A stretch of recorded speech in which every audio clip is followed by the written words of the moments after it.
Across the Fire Emblem series, there are hundreds of playable characters, which is a lot to choose from, though not all playable characters have been played equally. Due to limiting factors like deployment slots, resources, and experience, Fire Emblem games generally incentivize the player to invest and focus on a select few units. Whether their rationale is based on a sense of pragmatism and necessity, or shameless bias and preferential treatment, players tend to use but a mere fraction of any game's total roster, which leaves the rest of them on the bench. However, a character's lack of usage may not entirely boil down to a player's neglect. After all, how could a player take someone off the proverbial bench if they're absent on the unit selection screen? Most characters are just a talk command away from joining the player army, if not outright spoon-fed to you, but some characters have recruitment conditions requiring a bit more. Maybe it's clearing a paralog or guidance chapter. Maybe forking over a bunch of gold. Maybe ensuring a character gets laid. Or maybe not. Maybe intentionally killing off 2 or more members of your own army in the prologue that is only accessed on the easiest difficulty. Maybe talking with one specific character and only then defeating them with another, different specific character. Maybe unlocking at least 4 doors by turn 9. Of course, assuming you are on the version of the map that only appears if the sum of these 4 units' levels are higher than these 4 units' combined levels. Or maybe standing on a single tile, column 26 row 2, with exclusively one of these 2 characters in particular. These are all real, by the way, none exaggerated, but knowing is half the battle. Even though the games themselves may only provide the player with the vaguest breadcrumb, if they even give any indication whatsoever about the means to recruit a given character, online walkthroughs, guides, and word of mouth can clue players into obtaining what would be even the most convoluted and secretest of characters.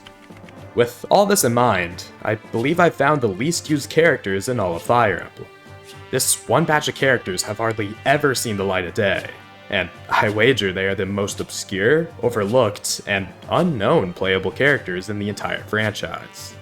All 13 of them hail from the same game and truly border the line on what it means to be a playable Fire Emblem character. The capturable bosses of Fates. To fully understand who and what they are, let's take a step back and delve into the method of their recruitment, the capture mechanic. In Fire Emblem Fates, enemies can be taken prisoner and can be convinced to join your ranks, in which they can deploy, fight, and gain experience like any other unit. Other than being empty-handed, these captives come exactly as they were. Class, level, stats, skills, you can catch some pretty interesting characters, such as Lancers, a class that is made unavailable for the player under any other circumstance, and units with incredible skill combinations, like Master Ninjas with Poison Strike and Grizzly Wound, and the infamous Master of Arms dubbed Rally Man, with Rally Strength, Speed, Defense, and Resistance. However, it'd be disingenuous of me to refer to units like these as characters. The community often refers to them as generics, because beyond the surface level, they're, well, generic. Despite there being no one else like him, Rally Man isn't just some cute nickname. He could be Kazunari, or Hajime, or Hiroyuki, Yamato, Nobu, Ariyoshi, Mitsuru, or another randomly assigned name. He has no identity. By design, captives are just bodies. Just generic, faceless nobodies. Well, not faceless, they're off limits. Unsurprisingly, the game has certain restrictions in place regarding capturing, albeit only a couple. There are enemy-exclusive skills, like Inevitable End and Staff Savant, that would be game-breaking in the player's hands, so the game removes them from enemies upon entering the prison. Some foes simply cannot be captured whatsoever, those being units in non-human classes, including Faceless, of course, Stoneborn, Automaton, and the Shapeshifter beasts, members of the Invader, Illusion, or Valite armies, and named characters. That last rule acts as a measure to preserve the story's continuity, preventing the player from recruiting characters from other routes, or plot-important bosses like Kotaro, Zola, or King Garen. However, there are exceptions. 13 of them, to be exact. These named bosses are genuine, unique characters that are recruitable through the capture mechanic. But what does that recruitment actually entail? Well, in order to be added to the player's army, they must be convinced to join your cause from within the prison, a building in the My Castle. If you can meet their demands, you can offer up whatever resources they ask for through the bribe option to recruit them instantly. Otherwise, you must gradually wear them down through Persuade, an action that only recharges after completing a map, be they chapters, paralogs, or skirmishes, or waiting for 6 real-time hours. It's a tedious and consuming process, whether that consumption be time or materials. But how do you even capture prisoners in the first place? Well, you need to use the capture command, of course. By initiating combat and defeating an enemy with the capture command, that enemy will be sent to your prison. Compared to using the traditional attack command, attempting to capture reduces the user's hit by 10, prevents the user from triggering critical hits and offensive skills, and disables any allied dual strikes. This means a unit attempting to capture must secure a kill at a disadvantage, using nothing but their own power. But as long as you use capture with a strong unit with a good matchup against the desired target, this shouldn't be a problem, right? Well, not everyone can capture. In fact, the capture command is tied to a mere 2 characters by virtue of their personal skills. The magical diviner Orochi from Birthright, and the speedy outlaw Niles from Conquest. If you want to imprison an enemy, then you are required to use at least one of them. Although they shoot out different ammunition from each other, they're both something of a glass cannon, so even when trained to have sufficient offenses for capturing, they're prone to shattering against strong physical hits. They join at low levels, so it's an unwritten requirement for them to be a staple member in your army in order to stay up to snuff, at least until they can capture the player's desired targets. In that vein, say if you are hunting the capturable bosses, where are they? Well, as the label implies, each of these characters are the boss of their respective maps. 3 of the 13 are fought during the campaign, 1 in Birthright and 2 in Conquest. The remaining 10 originate from child paralogs. When an eligible character reaches S-rank support with another, they will produce a child and unlock a paralog in which they can be recruited. For some of these children, the boss of their paralog is one of the capturable bosses.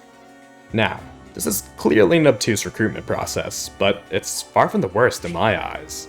Sure, no other Fire Emblem character's recruitment has an arbitrary system clock-based wait time as a stipulation, but capturing can be a somewhat natural and painless endeavor should a player just happen to use Niles and Orochi and stumble upon a capturable boss incidentally. Whether for a purpose or for sport, it's just kind of fun to abduct your enemies, especially if you come across an interesting adversary. There's no doubt in my mind that many Fates buffs know about and have at some point obtained a number of the capturable bosses. Yes, they make for really spiffy looking trophies to line your unit list with, but this video is not solely about recruitment. The question I'm fascinated with is, has anyone genuinely used them? In order to grasp the capturable boss's identities as playable units, let's break down the features that make up a unit, starting with generics as a baseline of sorts. A generic captive receives a randomly assigned name with a generic description, and has a fixed portrait and predefined personal growths based on the initial class they were captured in. Barring base stats and any skills they may start with, all generics of a particular class are indistinguishable, which is contrary to unique, bona fide characters. You know who I'm talking about. Normal or real characters, traditional units, the standard cast, the main roster, basically any and everyone you'd consider a playable character and has an entry in the Record Hall's unit roster. Obviously, they each have unique looks, names, and descriptions, distinct personal growths, and individualized modifiers to their stat caps.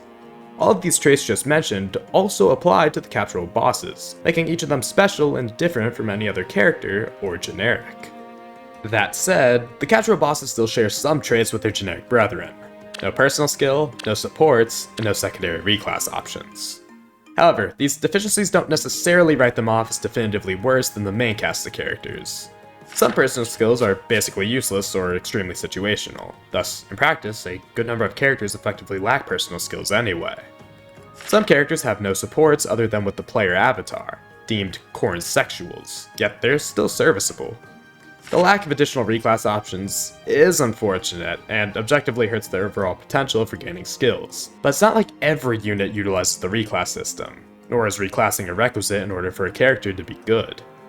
They still use heart seals to reclass into the other promotion branch of their base class, and all units, including the standard cast, generics, and these guys, can access DLC and amiibo classes if possible and desired. This is all to say they're not objectively inferior units compared to the main roster should you deploy them. Should you deploy them? If you were able to capture them, odds are you already have an established and competent army vying for deployment slots. Also, the battlefield is the main source of building support points between units, helpful for enhancing support bonuses, gaining access to new classes via friendship and partner seals, and marrying units to create child characters and access paralogs, some of which, if you recall, are needed to meet and recruit capturable bosses. Even if we detach ourselves from optimal gameplay and the meta, the casual bosses lack support conversations, dialogue, and voice lines besides grunts and noises. As such, they have no additional characterization within the player's army, making them severely less appealing and compelling than the main cast with more flourish. Between the arduous recruitment method and lack of benefits by being on the battlefield outside of pure combat support or being disposable, I'm confident in claiming these 13 characters have the lowest usage across the series. Is this their fate? To be forgotten, shunned, have their existence barely acknowledged, if not outright rejected? If no one else will give them a moment in the spotlight, then it's up to me to put them to the test and examine their utility properly. I'll use the 13 casual bosses while playing the Birthright route on Lunatic Classic difficulty. Starting from the Branch of Fate, I create an emo Corrin, whose name accidentally sounds a lot like a certain Exalt who had a bit of an accident herself. After completing Chapter 6 and getting access to my castle, I reclass Amorin into her selected talent, a Shrine Maiden, forcing me to rely on the casual bosses that I have just imported into the save. This skips their messy, murky recruitment process, and allows me to use them from the start as if they were traditional characters.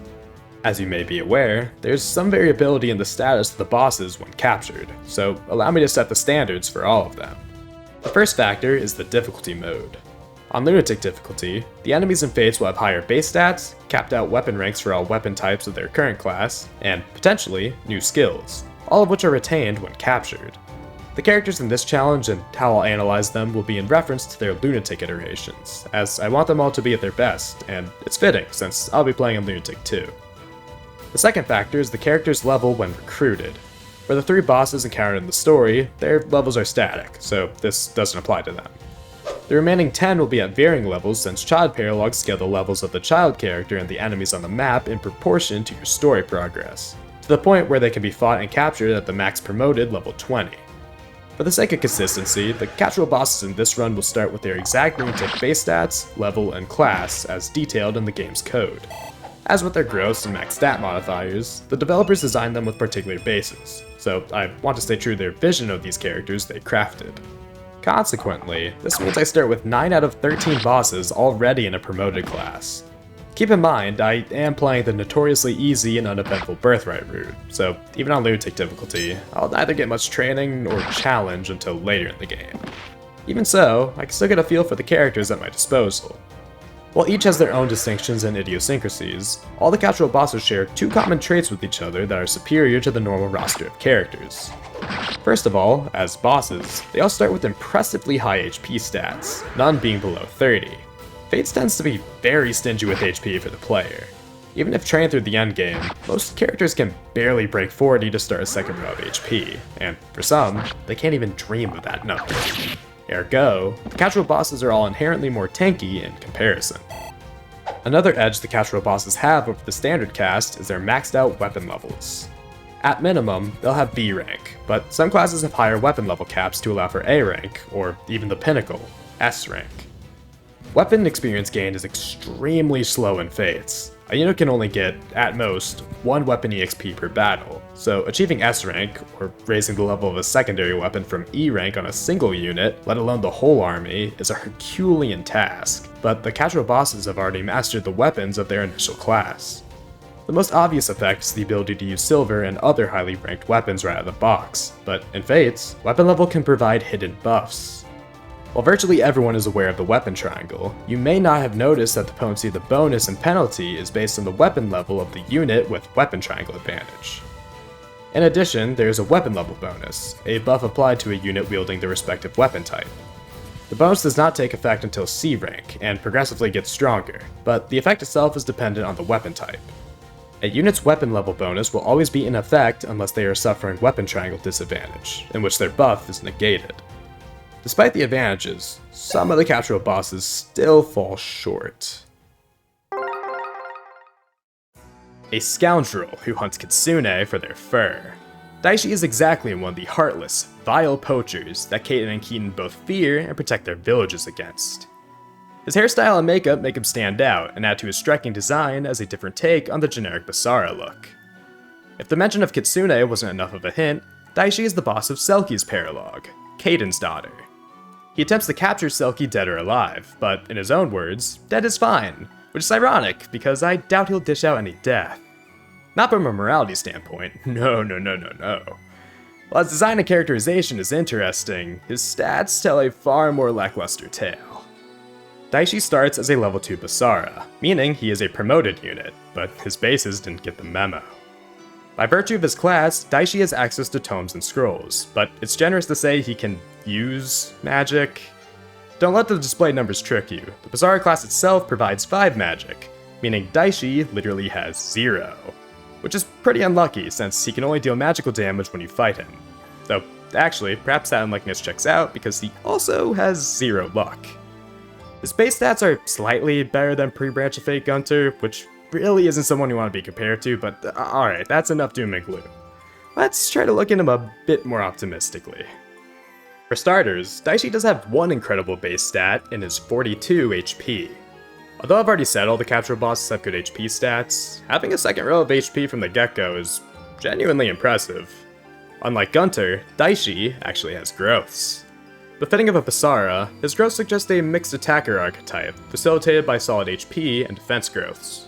Think Saizo, but with weaker offenses and somehow even slower. Still, Daichi's personal magic growth isn't bad by any means, it even matches Felicia's. However, in case you forgot, Daichi starts without a single point of magic to his name. Realistically, he'll fare far better focusing on physical. He hails from the Spearfighter class line, meaning he can reclass into a Spearmaster.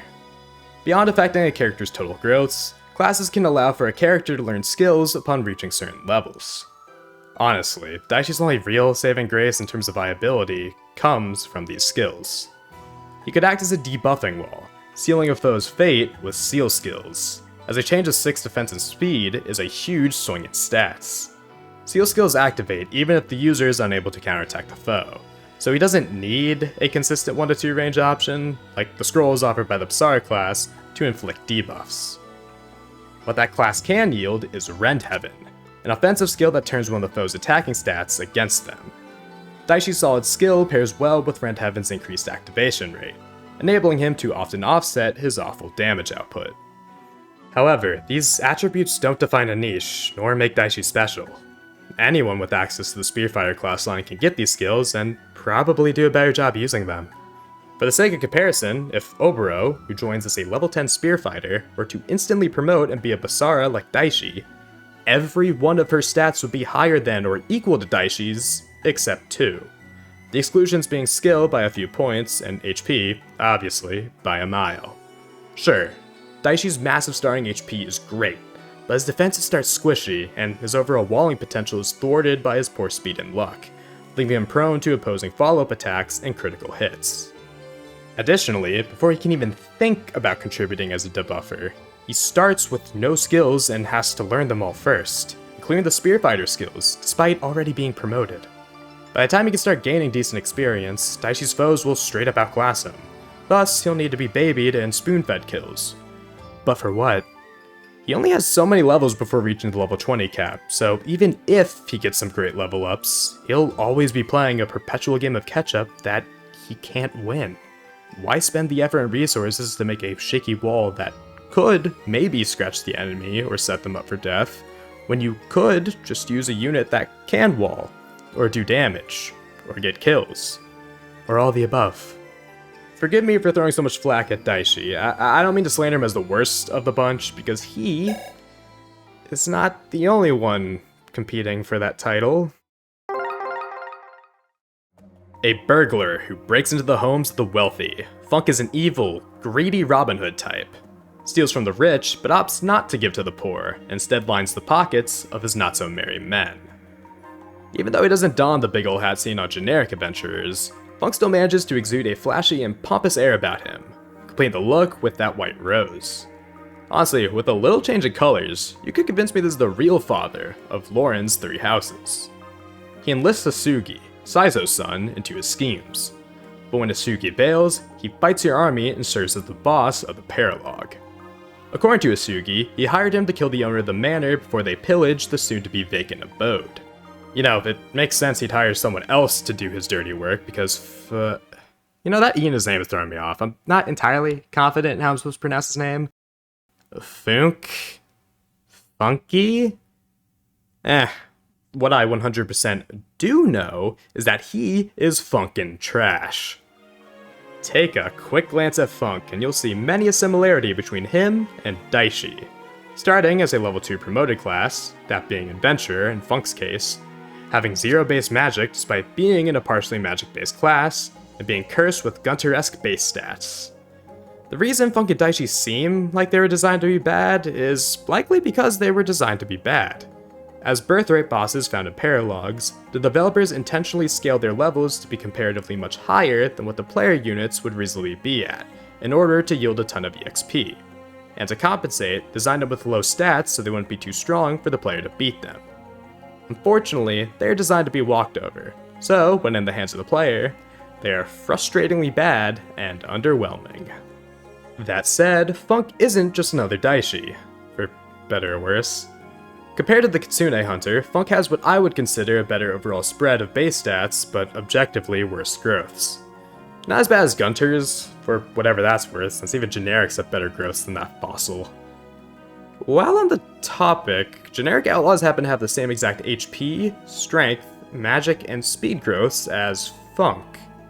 Yeah, Funk's other growths are superior, 5 more in skill and defense, 10 more in luck, and 20 more in resistance, but having identical offenses as his unpromoted generic counterpart is something.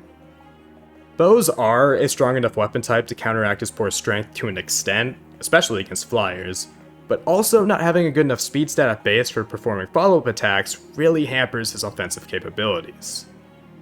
By reclassing into a Bow Knight, he'll have access to Rally Skill, a solid supporting skill to buff his allies, and Shuriken Breaker, a great combat skill, though Funk's lacking offenses make it really difficult for him to actually capitalize on the effect. But let's face it, it'd be a miracle for him to even get that much EXP to learn those skills. Fortunately, as an adventurer, he has access to stabs, so he can gain experience through healing and staff actions as opposed to combat. Though, just like Daichi, he starts at too high of a level with base stats too far behind to ever catch up to the opposition he'll face. Funk is at his best in a role where his stats don't matter, as a pair-up backpack, granting the lead unit a whatever +2 resistance and an extremely influential +4 speed and +1 movement. Of course, this isn't some Funk-exclusive tech, literally anyone in the adventure class can accomplish being a backpack, and even when just comparing the capturable bosses, Funk is a worse adventurer than Candace. Oh? Who's Candace, you ask? Candace Deke fit in your mouth? A legendary Norian treasure hunter who has dedicated her life to exploration. Candace arguably is the most famous and infamous character amongst her capturable boss peers. She plays a pretty major role in Midori's paralogue, purloining the dragon herbs Midori had been tirelessly foraging for her father. She dons the full adventurer getup in her signature pink, using the hat to its fullest by tipping it down, and displays an aura of cockiness and extravagance. In a word, Candace is exceptional. And by that, I mean she's an exception in about every possible sense. In visual design, she's one of the few playable plus-size characters in the Fire Emblem series, let alone being a playable female plus-size character. Candace also stands out, as internal data suggests she could have had a larger role in Fates, potentially being an actual character, with remnants of this development still present in the game. She has voice lines unique to her, though the ones with actual words are only used in cutscenes, and she has a critical hit cut-in, which is something generics and other capturable bosses lack. Hell, sometime after I finished streaming this challenge, Candace was brought into Fire Emblem Heroes, a first for the capturable bosses. I mean, okay, I guess a dude named Brigand Boss gone before her, so how much of an accolade is that? But hey, a win's a win.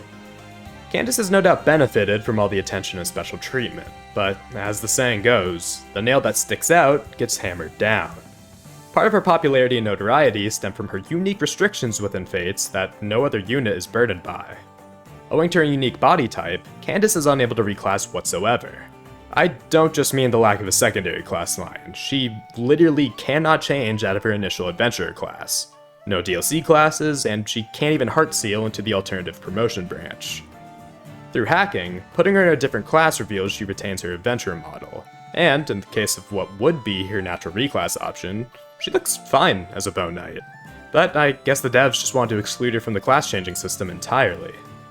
Consequently, she loses access to the Bow Knight skills Rally Skill and Shuriken Breaker, thus giving her fellow adventurer, Funke, an edge over her. However, this is only in terms of a theoretical full potential. Even with Candace's class and skill limitations in mind, I'm comfortable claiming that Candace is far superior to Funke. Although being a level higher with 6 less HP and 1 less point in luck, Candace has 1 more defense, 2 more resistance, 3 more magic, and staggeringly, 7 more strength. She's actually quite comparable to Zhara, another pre-promote adventurer. They both basically lack support since Zhara is a Corrin sexual, and their growths are about the same, which is to say, largely underwhelming. They fit that archetype of a high base stat pre-promote useful right out of the gate, but unlikely to improve by much compared to a growth unit. Their base stats are also about the same, but Candace has deficits in skill and resistance, and a severe deficiency in speed, being almost half of Zhara's. To her credit, owing to lunatic captive bonuses, Candace has maxed out weapon ranks, allowing her to immediately harness superior weaponry like the Recover Staff or the Crescent Bow. And, as of writing this video, Zhara's not even in Fire Emblem Heroes, so suck on that, Koga boy! Candace is no world beater, but she can still serve as a versatile floater, providing support to her allies where need be. She can adopt a clerical role to line the load of your army's main healers, or attach herself to another unit as a pair-up backpack, in order to meet speed thresholds and/or close gaps with the extra movement. Don't get me wrong though, she is far from combat incompetent. Candace may tend not to make follow-up attacks, but she still has a hefty strength stat, further backed up by the might of strong bows and Yumi. So while she'll struggle to one-tap and score kills on her own, she can leave a foe at death's door to give the experience to other units. Perhaps to help train another bow user who isn't already promoted. A fiend who seeks rare tomes for his foul schemes. Senno is an enigmatic apothecary serving as the boss of Ophelia's Paralog. Okay, I say he's an enigma because there is so little context surrounding him. Unlike the previous bosses we've delved into, he has absolutely no plot relevance, not directly addressed in the cutscenes, let alone appearing in them whatsoever. And he only has 2 lines of dialogue, one right before you fight him, and one when he's defeated, neither explaining his aforementioned foul schemes. Well, a picture is worth 1,000 words, as they say, and Senno's design certainly speaks more than the 21 words he does actually say. Although he doesn't deviate from the apothecary fit, barring the blue hat, he has a much more sinister and cool look compared to his generic contemporaries. Despite his sauce, he is still very much a weird, strange fella. Senno is basically the only character to represent the apothecary class. Midori is a special case, what with being a child character and, well, Midori, so she's a bit too exemplary to be a fair representative of apothecaries as a whole. And Yukimura starts promoted as a mechanist, and barely exists as a playable character, so my point stands. On the surface, Senno's bases don't look that different from Funke's, which, if you recall, I criticized as bad and insufficient, but oh no. Trust me when I say it's not Sennover. The difference is that Senno is level 12 in an unpromoted class, meaning he's just as good with a gap of 9 levels, not even having the extra stats gained through promotion yet. As such, Senno is actually trainable, and has the growths to make it worth the investment. His growths are well balanced, while still resembling that of a stereotypical apothecary/merchant, a unit capable of dishing out hard-hitting single attacks backed by physical bulk. His speed-based stat and growth are decent enough to keep him on par with foes, enough to where he likely won't get doubled, but on the same point, is just as likely not to be speedy enough to do any doubling without help. But before we delve any deeper into numbers, let's address a certain section I haven't been able to bring up until now. Starting skills. When recruited, the standard cast starts with any skills they would have learned from the class they're in, given their level, so it's not all that interesting that Senno has the level 1 apothecary skill already. However, what is interesting is the 2 other skills he starts with that would be impossible for him to learn naturally. The first is Seal Magic, the level 5 skill learned by Dark Knights. It's something? I mean, I'd rather he have it than not, since it can only benefit him and his allies, but given his resistance, he is hardly an ideal choice to face off against magic users. Tipping his hat to the Adventurer class, besides him literally tipping his hat, Senno knows Lucky 7, which has far more utility. He can begin battles guns a-blazing, with the additional hit complementing his high skill growth to supplement or guarantee consistency, and the additional avoid compensating for his fair speed and luck, making him deceptively dodgy. The Apothecary class skills actually have some synergy here to make the most out of the first 7 turns, as he can use healing items to heal off any damage he was unable to avoid, able to attack afterwards thanks to Quick Salve, and have the amount healed enhanced thanks to Potent Potion. Potent Potion also affects the temporary stat boosting tonics, bestowing an extra point or two, which can patch up any stats that have fallen off, or just amplify his better stats. The skills learned by the promoted Apothecary classes are pretty polarizing.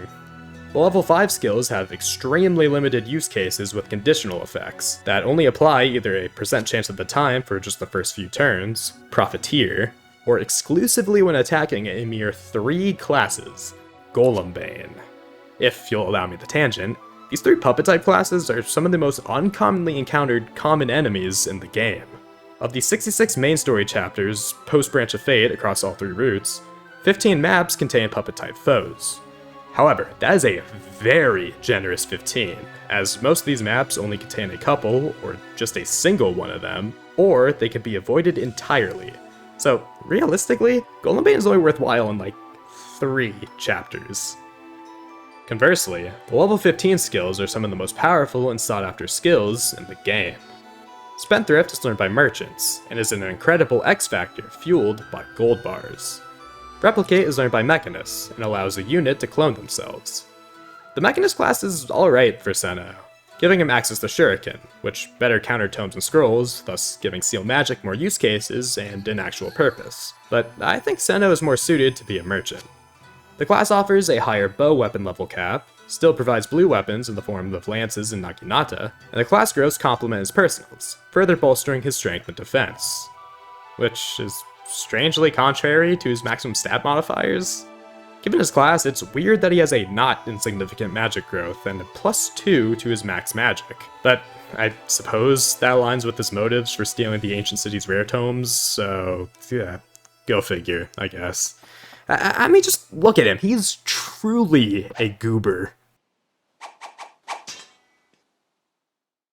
Wow, that was kinda embarrassing. But not nearly as embarrassing as not being subscribed. If you're this far into this monster of a video, odds are you like what you see, so why not make sure you're subscribed to keep up with the channel. A simple click of the subscribe button goes a long way in showing support, and it really means the world to me seeing that number get bigger. Well, thanks for humoring me. Let's get back to Senno. All in all, there's nothing too crazy or stand out about him. He's pretty much a normal character, a welcome change compared to the first 3 capturable bosses discussed. And fortunately, he is not the only one. An apathetic Norian soldier with a fierce will to survive at any cost. Nichol is the sadistic boss of Sophie's Paralog. He gets pleasure from being cruel, like Niles, but without the sexual and flirtatious undertones. I think. Perhaps we could have learned more if his character was fully realized. Just like Candace, evidence suggests he was developed to be a part of the main roster of playable characters, but alas, the idea was scrapped, and both Nichol and Candace were relegated to their limbo status as capturable bosses. While the two share the status of being more special than the others, they are also within the same classification of capturable bosses. This isn't necessarily official in the game or anything, but I found the capturable bosses can be neatly categorized based on their traits and origins. I refer to the bosses on the left as birthright bosses, the label that mars Daichi and Funke. As discussed with them, the birthright route is touted as the easiest of the 3, accomplished by making the enemies and bosses weaker via a lack of stats and skills, while being high level and promoted to yield a lot of experience. Conversely, on the other side of the spectrum is home to the conquest bosses, like Senno. The harder difficulty is a result of enemies having higher stats and special skills, some that would otherwise be impossible for their class line to obtain. Coincidentally, all the bosses that aren't promoted fall under this category, which in turn makes conquest bosses easier to train by beginning at lower levels. With the 2 ends covered, we're left with the remaining 4 in the middle. They're available in all 3 routes, but for the sake of brevity and following the pattern, I will dub them Revelation, or Rev bosses, despite not being exclusive to that route. Fittingly, they are between Birthright and Conquest equality, being a promoted class like the Birthright bosses, having Conquest-esque base stats, and lacking crazy skills, but rather just starting with the skills a character would have learned naturally in their class, just like what a standard playable character would start with. These three categories are more akin to generalizations to get an idea of a character's competency as opposed to rigid rules, as not every trait may apply. For instance, Candace is an exception because, when is she not an exception, you know? Anyway, despite being a rev boss, Candace has no starting skills. I'd wager the developers intentionally removed her outlaw skills, since her map has a lose condition if she reaches the escape point, so Candace having movement +1 would mess with the map's balance and design, and yeah, that would be mean and super cheap, so fair enough. While Candace was special to a fault, Nichol fits right into Fates' body type homogeny, and therefore is not class locked, meaning he can reclass from his starting Malignite class into a Wyvern Lord. Speaking of those classes, he closely resembles the other pre-promote Wyverns from the main roster, Camilla and Scarlet. Of the two, Camilla has the superior growths, excluding a luck growth as worse by 15. Even so, Scarlet's growths are still good. As for Nichol's growths, his falls somewhere in between. Strength, magic, and resistance are identical to Scarlet's, defense matches Camilla's, HP is an average of the twos, speed is slightly worse than Scarlet's, and luck is even worse than Camilla's. All three pre-promote Wyverns basically have the same base stats, with little deviations, besides Nichol's not-so-little deviation in HP, per one of the aforementioned capturable boss perks being high HP. On the topic, another perk Nichol has is capped weapon levels, with his A rank and axes being a significant edge over Camilla and Scarlet's initial C rank. This also means he's got immediate access to B rank tomes, if you want. Granted, he can do way more tomes than Daichi, that's for sure, but objectively speaking, his magic's just alright. But the reason I'm drawing so many comparisons to two really good units is to emphasize Nichol's own aptitude. Of course, he's not just some Camilla-Scarlet amalgamation. Nichol sets himself apart, for better or worse. Nichol starts at level 5 with all the Wyvern Rider skills in tow, which means he's just one level away from learning the level 5 promoted skill of his choosing. Sticking to his starting class, the Malignite grants Savage Blow, useful for chipping away at an unfinished foe and wearing down anyone else in a 2-tile radius to help the rest of his army clean house. Through reclassing into a Wyvern Lord, Nichol can get Rally Defense on the very next level. Simple, in effect, but can accomplish so much. Guarantee surviving through enemy phase, allow an ally to attack without fear of lethal counterattack, or reduce damage just for the hell of it. While gaining access to these skills with so little investment is advantageous, he's just as much in a disadvantageous position. Drawing yet another comparison to the Wyvern girls, Nichol has a lower stat potential in the long run by virtue of starting with about the same bases, though at a higher level than Camilla and Scarlet. This isn't to discredit him for being worthy of investment, as being considered their understudy is still high praise. Investment in Nichol stocks will yield Trample, a skill that provides a nice damage boost against infantry, and or one of the game-changing breaker skills, Sword Breaker. But his main draws lie in his immediacy as a flyer and solid combat through his axemanship. Looking at his capture boss peers, barring any reclassing to the DLC Dark Falcon class, he sets himself apart by being the only one capable of flight. However, he is just one of arguably too many axe-wielding combatants. A highwayman who robs people passing near the entrance to the Deep Realms. Tarba looks and acts the part of a desert bandit, an intimidating berserker who threatens to kill his victims for their personal effects before slaughtering them anyway. He covers one eye with a black bandana, an attempt to steal the look of Nyla from Radiant Dawn, no doubt. The other, uncovered eye, is quite keen, able to clock Shira as a noble before the kid knew that himself. With your own keen sense, you may realize that Tarba's origin from Ryoma's son's paralogue marks him as a birthright boss, but he's a different beast from the likes of Daichi and Funke. That said, having to follow up Nichol's analysis doesn't really paint Tarba and his base stats in a great light. Succumbing to the curse of being a birthright boss, most of the stat numbers don't include the word teen in them, which is kinda pathetic for a level 2 promoted unit. But 3 of his stats overcome an underwhelming status. Okay, well, admittedly 20 strength for a berserker kinda whelms, and I suppose that keen eye of his isn't just for spotting loot, as his skill is pretty impressive, but neither of those stats compared to the absolute dumpy of an HP stat attached to this man. Keep in mind, birthright bosses don't start with their base class skills, so this is 49 without the HP plus 5 skill, meaning Tarba will rock an effective 54, or taking a look at his gross, probably 55 HP at level 3. Overall, Tarba's gross resemble a redistributed Arthur by being a bit less skillful to be a bit more speedy, and siphoning off some odds from the defensive gross to be pumped into luck, as Tarba doesn't have Arthur's characteristically bad luck. Tarba's gross capitalize on his best stats, HP, strength, skill, and in turn leave his bad stats out to dry. His speed growth is really good, matching his skill growth, but starting at only 12 speed, well, not abysmal, is pretty damning, and will leave him always wanting for more.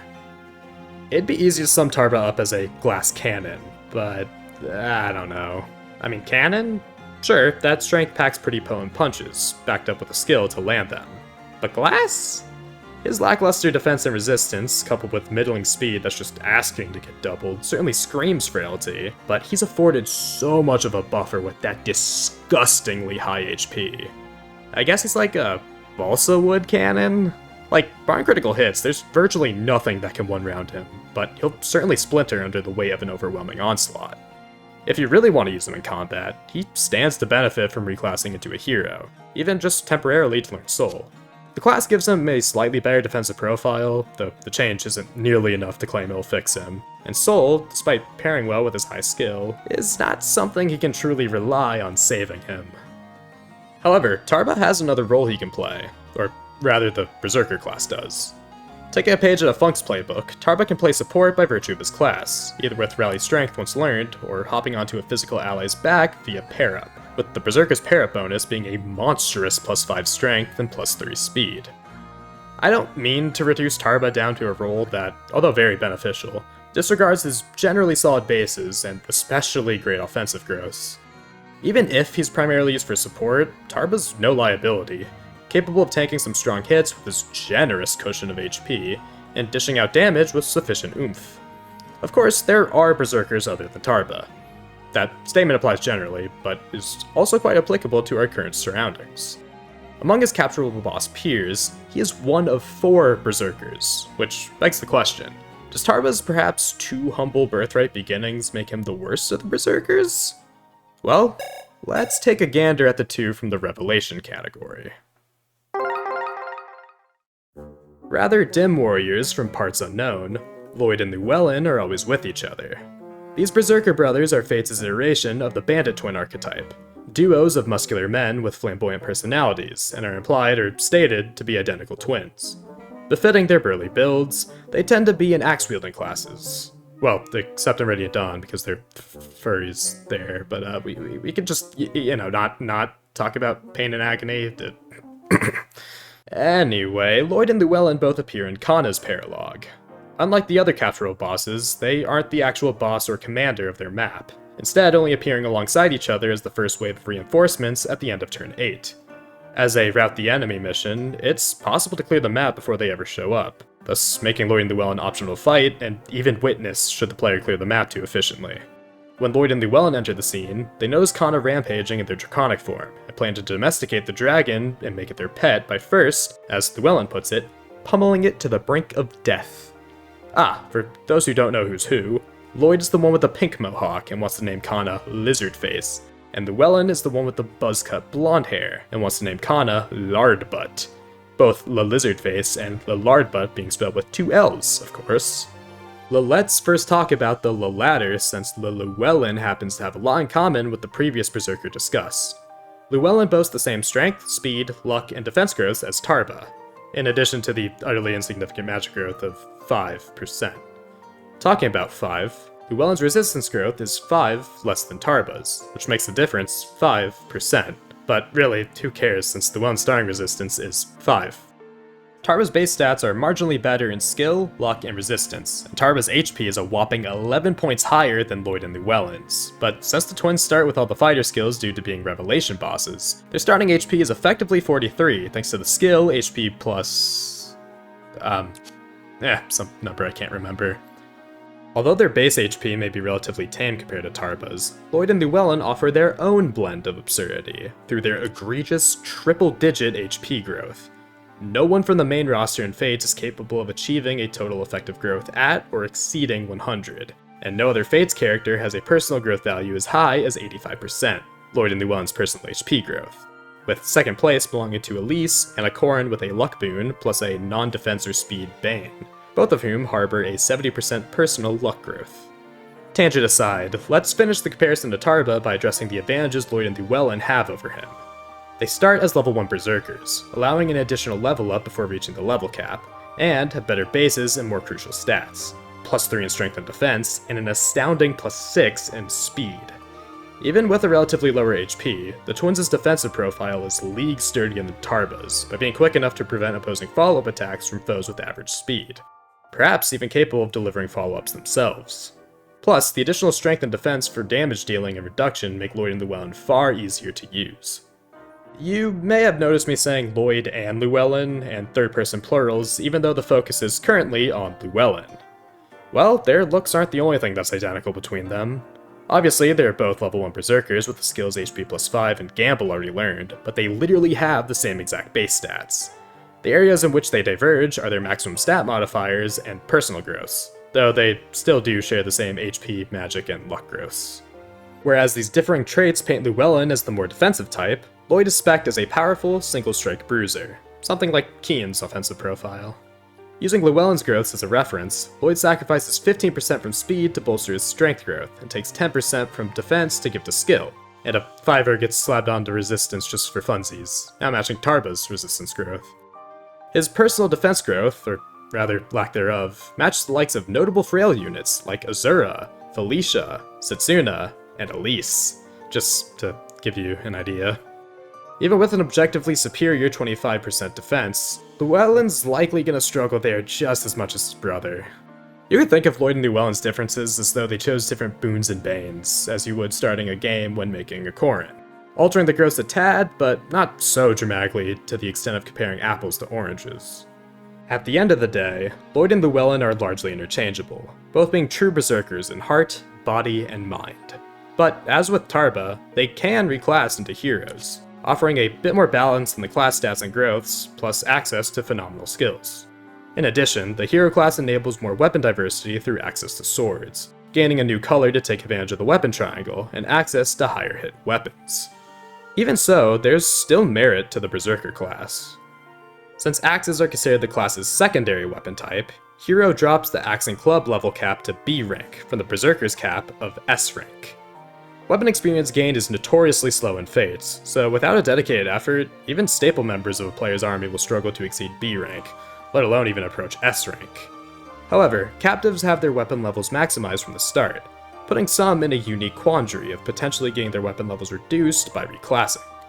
In Fates, weapon levels do more than just regulating weapon access, influencing the potency of the weapon triangle and weapon level bonus.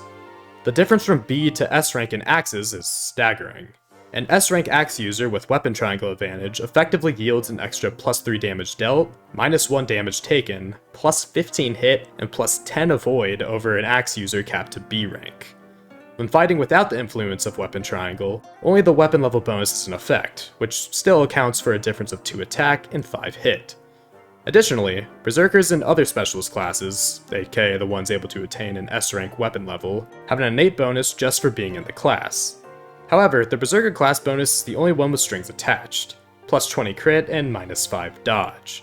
But like Lloyd and Llewelyn, and hell, even old 5 base luck Tarba, weren't going to evade critical hits anyhow, so really, they only stand to benefit. Even so, an army doesn't need this many Berserkers. Don't forget, there's still a 4th Berserker amongst the group who I haven't even mentioned yet and is still darked out. Speaking of dark, let's address the elephant in the room. There's obviously a discrepancy in a certain someone's portrait here. Yep, it's Llewelyn. Llewelyn's portrait has a speck of stray, dark pixels on the very top of the image's box above his heart tattoo. This isn't a mistake from extracting the sprites, it's present in the game and must have gone unnoticed by the development team. You can't see that error in this portrait, either due to the border hiding it, or the fact it was some mistake when uploading Llewelyn's portraits into the game. Oh yeah, Lloyd is black, huh? These square portraits with the fancy frames originate from and are used in the Fire Emblem Heroes Choose Your Legends event. Since these CYL character images use official archive scans that are of a higher quality than what's publicly available, I speculate this is Lloyd's original character portrait and design, but his pigmentation was altered somewhere in Fates' development. Perhaps this was to match Llewelyn's skin tone, to emphasize that the two are brothers, since that's definitely a very subtle and hard to notice detail. But I'd wager it's more likely the change in skin color took effect due to a preemptive effort to distance Lloyd's depiction away from racist figures and stereotypes, in order to avoid sparking controversy to the likes of Jinx and Pokemon. This could have resulted in another Candace situation, but unlike body shape, skin color is an easy change for a character's portrait art and model, and thus we got whitewashed Lloyd. Circling back to the previous topic, our army contains 4 berserkers, so needless to say, we can afford to have a bit more class diversity. Every unit can use the special seals to access the DLC and amiibo classes, so— Quick as a wink, strong as an oak. Oh, I'm sorry, I didn't mean to get your hopes up. Let me get my facts straight. Every unit, except Candace, can access special classes. Facts again? Anyway, I snag a Dread Scroll from the path bonuses and immediately reclass Llewelyn into a Dread Fighter. With his egregiously high bases and newfound access to unhindered 1-2 range in the form of Shuriken, Llewelyn is an unstoppable force in the early game. With a mere chopstick, he is capable of mowing down anyone who has the misfortune of standing in his way. Gamble is a fun cherry on top, as its downsides are effectively negated by the chopstick's high hit rate. Obviously, Lloyd fits the same description, but I think he's better suited to being a berserker compared to his brother due to how his growths are distributed, so I opted for Llewelyn to take up the new job. You may think me mindlessly throwing Llewelyn in to solve all my problems may cause issues for my army down the line, but consider the following. 1. This is the birthright route. 2. The enemies are too low leveled for my predominantly pre-promoted army to yield any decent experience. 3.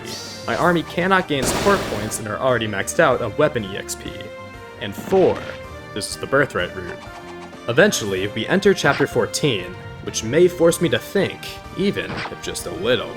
I mean, Llewelyn's still kicking ass and taking names, even in the face of paladins, but there are many foes spread across an open field. To prevent myself from getting overwhelmed, everyone's gotta pitch in. This includes 2 generic shrine maidens I had captured in my conquest playthrough, Mayabi and Yukari. By the endgame, the 14 units comprising the capturable bosses in Amoran will not fill all the deployment slots I'm allotted, so these 2 will complete the army. By reclassing Mayabi into a Dark Falcon and Yukari into an Onmyoji, they are much welcome additions to the dearth of dedicated magic users amidst the team. Plus, Mayabi is actually able to be trained, which gives me something to do. Generic growths are pretty bad, but Shrine Maidens tie with Onmyojis for having the highest personal magic growth out of all generics, at 40, which becomes an effective 55% magic growth as a Dark Falcon, so we'll see how she turns out. Once the field is slaked in the blood of our opposition, we are presented with a roadblock in the form of Benny, one of our star units in our conquest run. I'm getting a little choked up seeing him guard a choke point, just like the good old days. Any army who reaches this point is forced to strike down this sweet boy in order to progress, but this is not any army. We have to go through Benny, but perhaps one man can fight destiny by going through Benny. A renowned swordsman who fell from grace and is now a thief. Zhara is the boss of Bright Smile. While he can crack a smug smirk, the paralogue is probably named after Soleil, not him. In that sense, perhaps he was assigned as a foil to Soleil.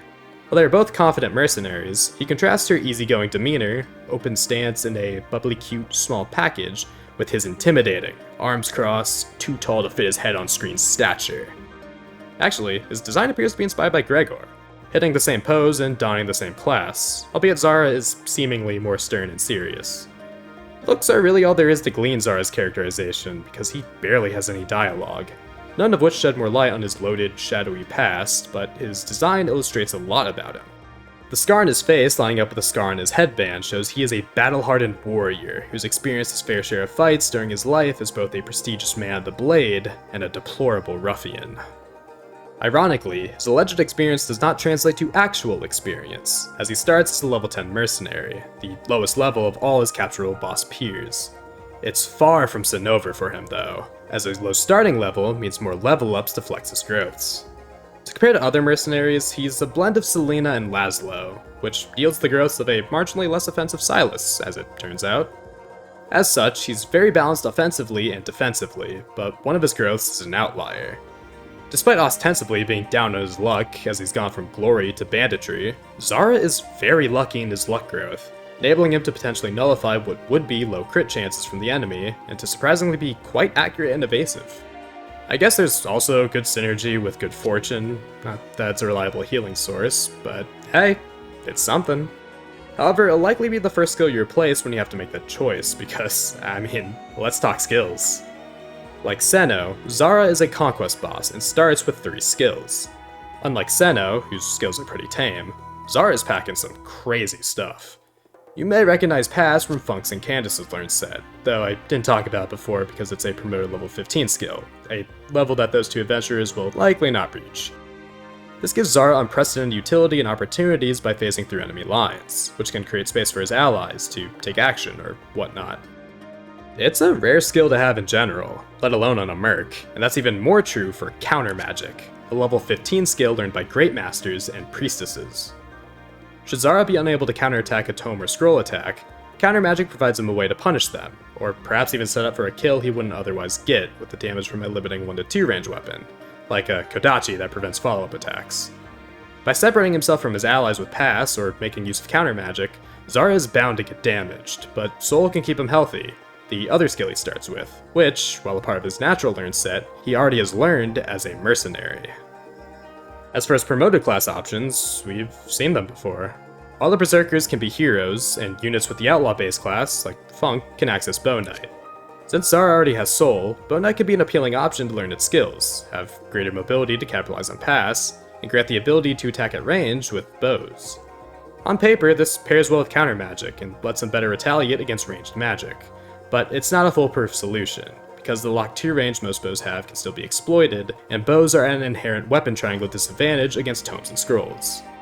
Personally, I prefer Zhara as a hero to commit to his Renowned Swordsman past and make use of the higher A rank sword level cap compared to the Bow Knight's B rank sword cap.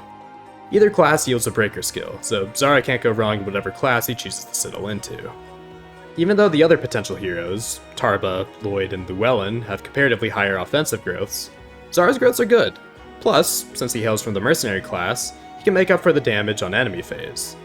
Perhaps his stats won't reach his caps, but they'll remain solid enough that a proper pair-up backpack will likely be sufficient to reach speed or strength thresholds to score kills. Speaking of those caps, he's got the same weird deal Senno has, in which their class's traits belie their personal maximum stat modifiers. In my opinion, Zhara's 10% magic growth isn't enough to warrant the added magic cap at the cost of the lowered strength, skill, and defense caps. But again, he realistically won't be hindered by them and will still make for a fantastic fighter. Although in this case, he'll be a chauffeur. Courtesy of Pass, Zhara can take himself and his para partner through Benny, meaning I don't need to lay a finger on him. Unfortunately, there are many enemies past Benny, itching to lay many a finger on this trespasser. Even without soul procs, Zhara has a bulky defensive profile. While his status as a renowned swordsman may be all in the past, Zhara can perhaps make a name for himself yet with his parasolmanship. The parasol, which is the katana equivalent to the umbrella, is a 1-2 range Mind Castle weapon that, unlike the Kodachi, does not disable crits and offensive skills, meaning crits and soul are still on the table. With an additional 3 damage from Stronger Post, Zhara can inflict hefty damage to all melee and ranged foes initiating combat on him, provided he doesn't outright kill with a crit. Once he lives through that, Zhara can continue his job as an Uber driver and drop off the rest of the army past Benny in the interior. Now that we're here, we can end the map by defeating the boss, who happens to be a Norian general who leads a large force, tasked with protecting the border. Daniela is the boss of, well, this map, but in a hierarchical sense, she's also the boss of Charlotte and Benny, which is fun to think that she at least has a cordial relationship with the both of them. Beyond the typical traits of bloodlust and arrogance displayed by any enemy Norian officer, it's difficult to derive any aspect of her personality. This sentence I'm currently speaking has the same number of words as all of Daniela's dialogue in Fates. She bears a striking resemblance to Awakening's Gangrel. Like, it's so uncanny it can't not be intentional. The same red eyes, reddish-brown hair, pale complexion, overly exaggerated expressions. Hell, their poses are identical, curving their bodies and drawing attention to themselves with their hand placements. For what it's worth, I believe Gangrel moved to Facelandia to receive HRT and transition. That whole Mad King shtick didn't exactly pan out, so now she's on her queen shit as Daniela. That aside, Daniela's status as a story boss entails she can only be encountered and captured in one route, Birthright in her case. And, unlike the Paralog bosses, there's no scaling that could cause variability in her starting level and stats, so what you see is what you get. But, there's something I would have rather not seen. That magic stat is utterly abysmal for a promoted level 6 unit in a magic-centered class. To put it into perspective, if the level 5 Elise recruited in Conquest were to promote completely untrained into a strategist to match Daniela, Elise would have the higher magic stat, clocking in at 15. However, she's not designed to be an inept mage, as she has a monstrous magic growth that even surpasses the likes of Magic Boot and Corrin. Overall, her growth resembled Nyx's, albeit tweaked slightly. 5 higher in HP, Strength, Magic, Luck, and Resistance, 5 lower in Skill and Speed, and the same defense. These growths paint Daniela as a swift and nuclear magic wielder. However, her potential is shackled down by the Birthright boss curse, starting at way too high a level without proportionate bases. Oh, how threatening she could have been if that phenomenal luck stat was instead her magic. Hate to say it, but it's looking pretty over for our girl here. Even changing her out of the Troubadour class line, like to Dark Falcon, won't fix her. In fact, she actively rejects the Dark Falcon class, as she retains her steed from her initial strategist class. Perhaps she's drained her own magic stat to imbue her horse with the power of flotation. Or instead of this being hidden lore and characterization, it's just an oversight. Anyway, her clinging onto her strategist roots may suggest Daniela is better suited in a supportive role. The most obvious method of support is through restoring her allies' HP with staves and rods. Compared to other entries in the series, magic contributes very little in Fates' healing calculations, so her low magic doesn't hinder her utility as severely as the deficit may suggest. Plus, the staff weapon level bonus will increase health restoration just a bit more. This provides Daniela with an avenue to gain experience to learn her class skills, since she starts with none. None of the Troubadour skills, that is, because she actually starts with Savage Blow, a Malignite skill she has no means of obtaining naturally. This single addition, coupled with her natural learn set, gives her a unique role should she and her army find themselves cornered by a dense pack of foes. Daniela can attack first to activate Savage Blow, and soften the opposition while positioning herself to enhance her allies with Inspiration and, if male, Demoiselle as they finish off her victims. Alternatively, she can hang back with her allies and buff them with Rally Resistance. Since she won't be putting up much damage with tomes anyhow, Daniela can reclass into a maid in order to have her attacks inflict stat debuffs with daggers, which, combined with Savage Blow, lets her become a poor man's ninja of sorts. In addition, the maid class raises the staff weapon level cap to S rank, though that alone is admittedly not a huge draw. Despite being one of the specialists as an S rank weapon type class, maids and butlers receive no inherent class bonuses, and should Daniela even reach S rank in staves, the only benefits of S rank relative to A rank is an additional 1 HP in healing, 5 hit for offensive staves and rods, and the ability to use the legendary staff Bifrost, which can only be used once, so womp womp. Still, the maid class is worth Daniela's time, if only to learn Live to Serve. While the skill tends to just be a novelty on dedicated healers since they are far too frail to risk taking any damage, Daniela can make the most of it due to her relatively massive HP stat.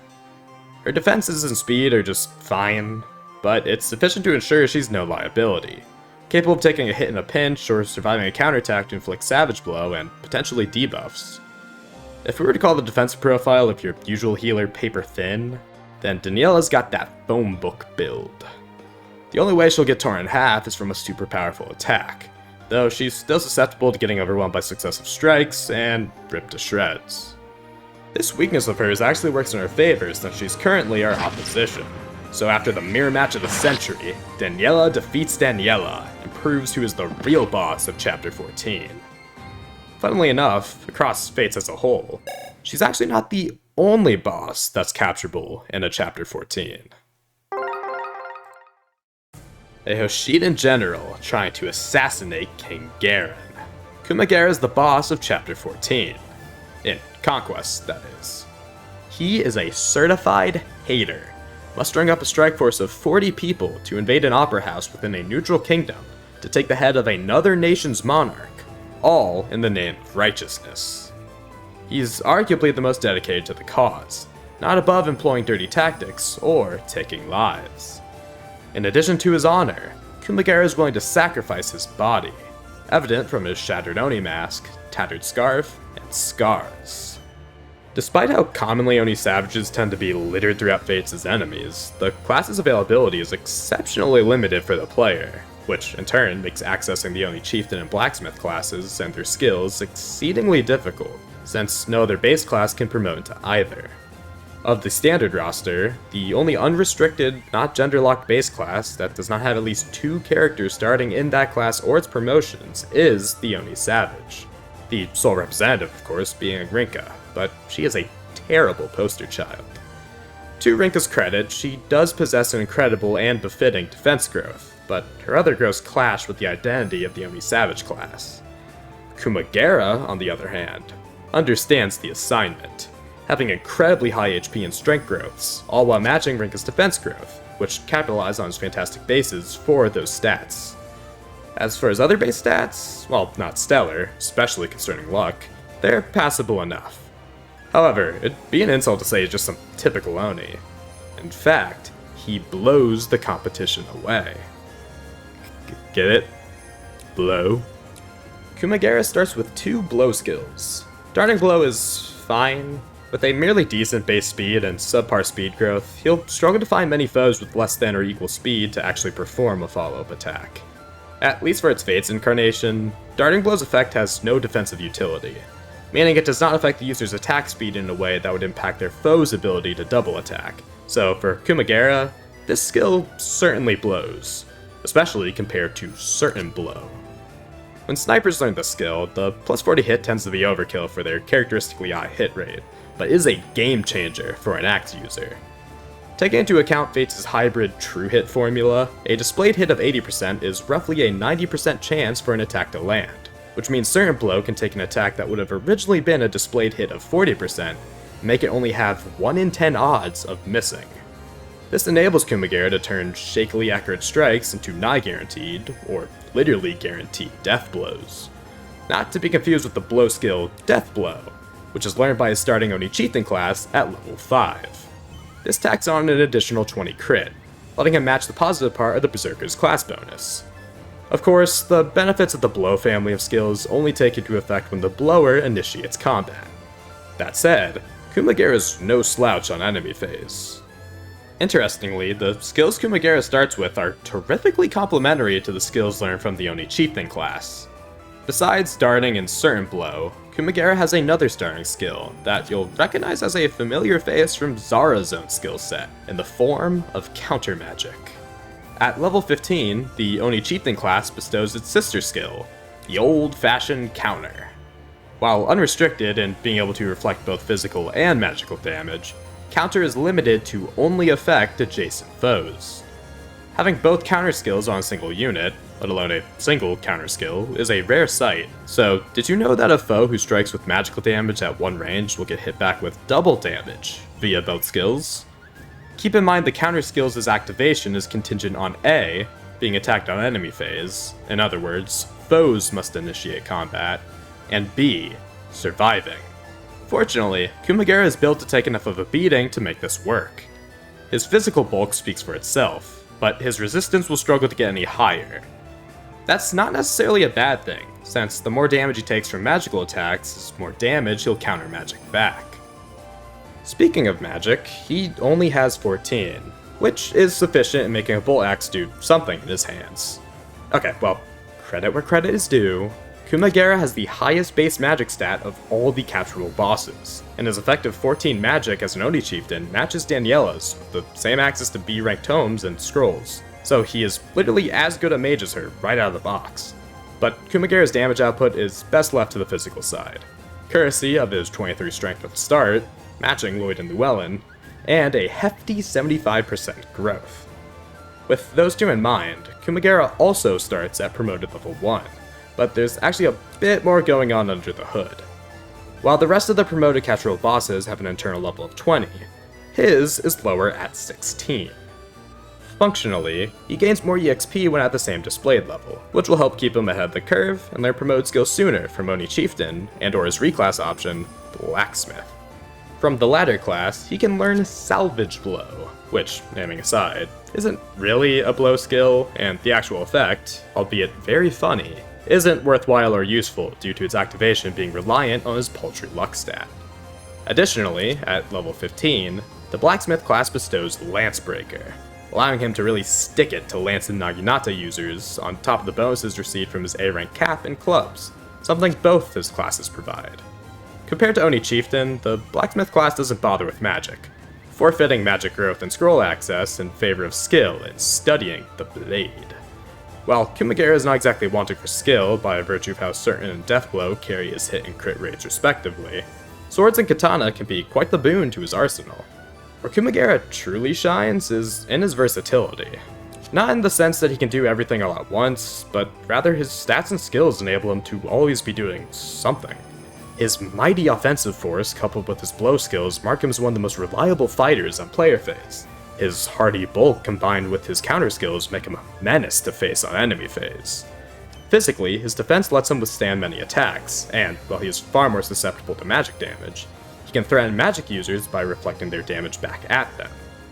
Even given the worst case scenario, that being getting attacked on enemy phase, thus his blow skills are in effect, by an enemy inflicting physical damage at range, hence neither counter skill activates, all while Kumagera is unable to counterattack, he can still contribute by lowering that foe's stats with sealed resistance, which he'll learn after his first level up.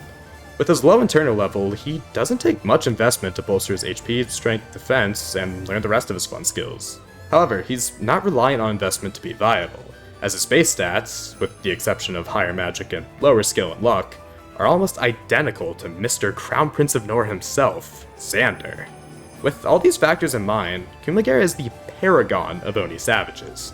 Though, admittedly, this is perhaps a low bar, since the only one to compare to is Rinka, who is very awkward to use by virtue of her low level in bases, E-rank and access and clubs at the start, and abysmal strength and HP growths. In any case, Kumagera is not only a great axe user, but he's also a great club user. For those who don't have closed captioning on, I'm not just making a distinction between the axe and club weapon types. Rather, I'm referring to the weapon named Great Club. As a high crit weapon, the Great Club is part of the Killer family of weapons and fates, which has the effect of increasing the damage multiplier for critical hits from the standard ×3 to ×4. There are two elements of note that set the Great Club apart from its siblings: the atrociously abysmal hit and the ludicrously large crit. Even for killer weapon standards, which grant an incredible 25 crit, the Great Club has more than double that crit value. The hit and crit are so egregiously terrible and phenomenal, respectively, that the usual thought of maybe I'll crit gets flipped on its head and becomes maybe I'll hit. However, Kumagera needed ponder such notions, as his Certain Blow effectively transforms a Great Club to be as accurate as a Brass Club. Nice. Additionally, learning Death Blow lets Kumagera tack on an extra 20 crit on top of the Great Club's 55, which all culminates into a reliable hit rate and stupid odds for landing a crit. Obviously, this is a pretty degenerate strategy for Kumagera, yet there's one man who could perhaps achieve even greater, unheard of levels of degeneracy. A scoundrel who lurks in a small town near the entrance to the Deep Realms, Gazak is without a doubt something. Like his fellow Conquest Paralog boss compatriots, Senno and Zhara, he plays as little of a role as possible in the map he appears in. I mean, sure, in the grand scheme of things, it's his retinue of ruffians that he leads to terrorize and lay claim to the village, but he doesn't interact with any character outside of battle dialogue. Some generic fighter is the one who takes Forrest hostage and calls the shots during the battle. In spite of his insignificance here, the name Gazak is quite notorious, both within and beyond the scope of Fates. Albeit spelt with one less Z, he shares his name with the boss of Chapter 1 in Shadow Dragon and the Blade of Light, which makes him the first boss to be fought and encountered in the Fire Emblem series as a whole. While 2Z's Shadow Dragon Gazak was merely a member of the Galder Pirates and was defeated soundly, 1Z Fates Gazak leads his own band of brigands, whose exploits are so infamous that he's referenced in Percy's Paralog, where a mercenary mistakes Arthur for Gazak, claiming that he would recognize that chin anywhere. This isn't some throwaway line. Their chins genuinely line up with one another's, and when they're side by side, you can see the design parallels. The fighter class, the pose, those unmistakable pearly whites. It's pretty funny that they created an evil mirror version of Arthur, the hero of justice who maintains the peace, which I guess makes Gazak the villain of injustice who sows chaos across the land? Huh. You know, that title might be right on the nose. Yada yada yada, we got another fighter berserker on our hands, but make no mistake, he may be the same beast, but he's a different animal entirely. Our best friend, Certain Blow, is back, baby, and that means Great Club Gaming is a go. Despite not having access to Death Blow like Kumagera, Gazak can match the critical buff thanks to the Berserker's class bonus, but he can go even further beyond with the fighter skill, Gamble. The additional plus 10 crit comes at the cost of minus 10 hit, but that barely puts a dent in Certain Blow's effect, let alone the bonuses earned from the S rank axe weapon level. I really can't put into words how stupid the overkill is. With the Great Club's increased critical hit damage multiplier, all Gazak needs to deal is at least a quarter of the foe's maximum HP to score a kill, which is something he can accomplish with ease.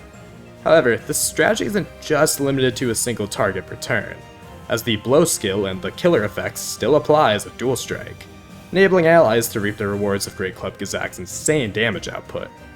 Of course, the same applies to Kumagera, though he'll tend to have relatively lower crit odds and power due to the Berserker class's attributes. If I may be so bold, this is one of the stupidest gimmicks imaginable in Fire Emblem, but I can't in good faith claim this is gimmicky, when the Great Club has infinite durability and Gazak can put up crit odds approaching 100%. Really, Great Club Gaming is all Gazak needs considering how overpowered and virtually unstoppable this tactic is. However, Great Club Gaming can't happen without the Great Club, a weapon with scarce availability. For most one-trick ponies, having their one-trick inaccessible would mean it would be so Senno for them. But for this guy? Well, we're so back. In fact, we're so Gazak. For a level 12 fighter, his bases are phenomenal. To put his stats into perspective, compared to a freshly recruited Charlotte, a level 10 fighter, Gazak has the same magic and luck, but is superior in every other stat, giving him a solid foundation for his growths to build upon. As a Berserker, Gazak can attain a triple-digit HP growth, a feat in fates that only Gazak, Lloyd, and Llewelyn are capable of realizing.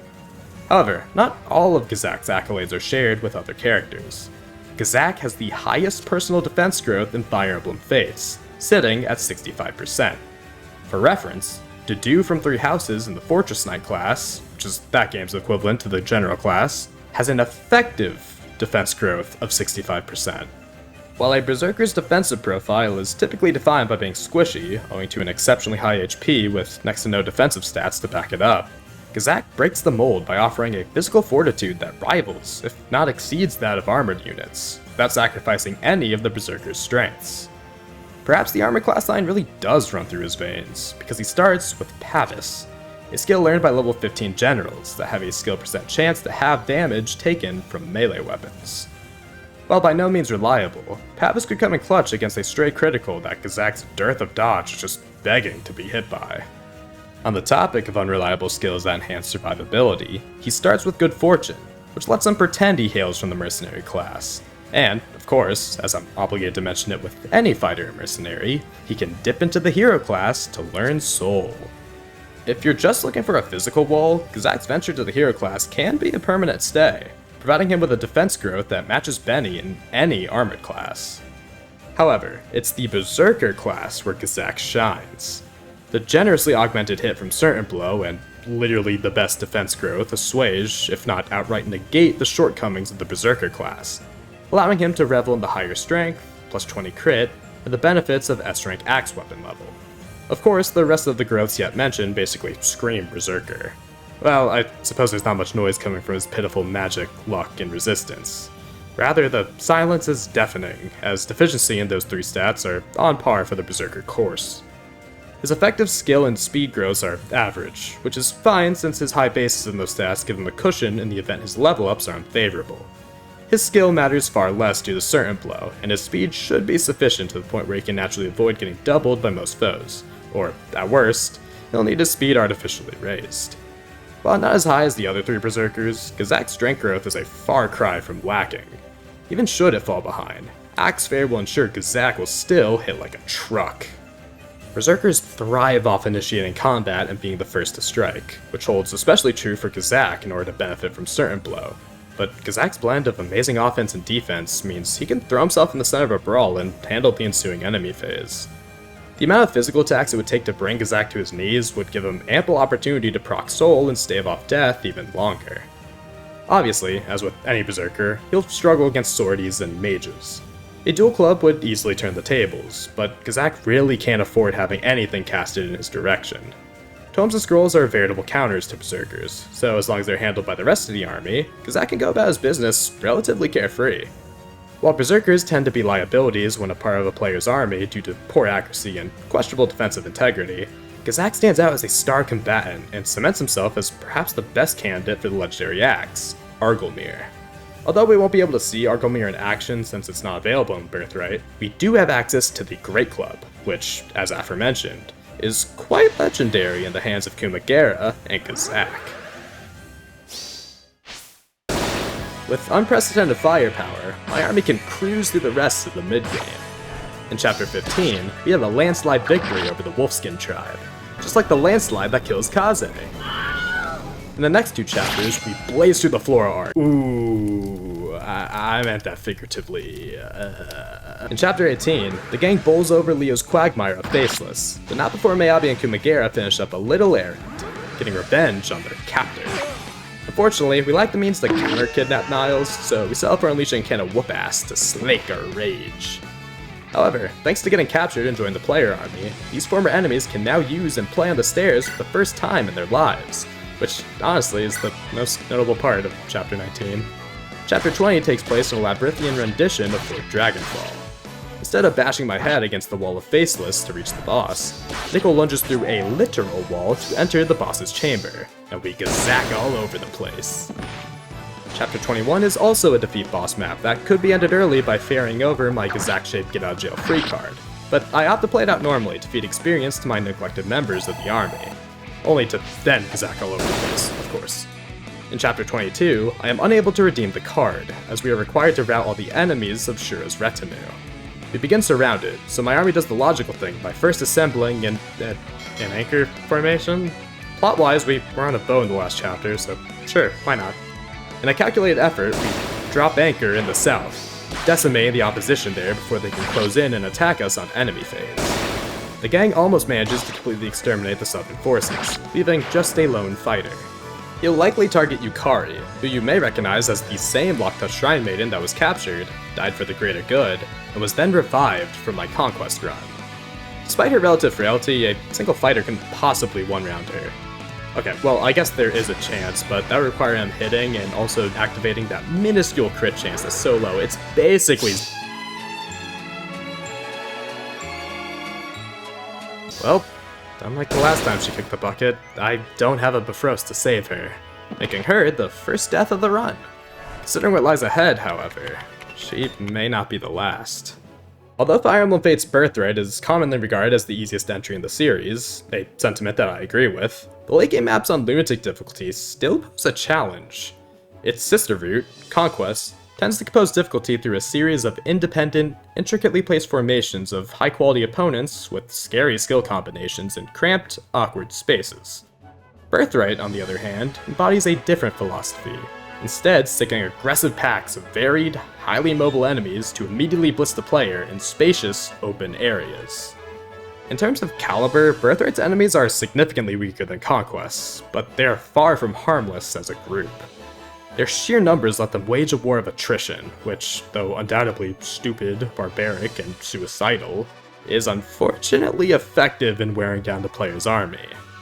While no individual Birthright enemy is threatening in isolation, they can become overwhelming as a large swarm, cumulatively having the means to exploit a unit's weakness by gaining weapon triangle advantage, attacking out of range that would prevent a counterattack, and or delivering a mixed onslaught of physical and magical damage. This situation seems almost untenable, yet Birthright provides an answer to itself: Ryoma. Without relying on Ryoma and Raijinto, Birthright becomes much more difficult, a quandary my Ryomaless army must contend with on the next map. Chapter 23, Camilla, is arguably one of the hardest maps in all of Fire Emblem Fates, let alone just the Birthright route. Of course, Birthright difficulty is in full force, taking form of 22 enemies that immediately charge towards your army. Squabbling with them plus 24 reinforcements that appear between turns 5 and 12 is a daunting task, but that alone isn't what makes this the hardest map.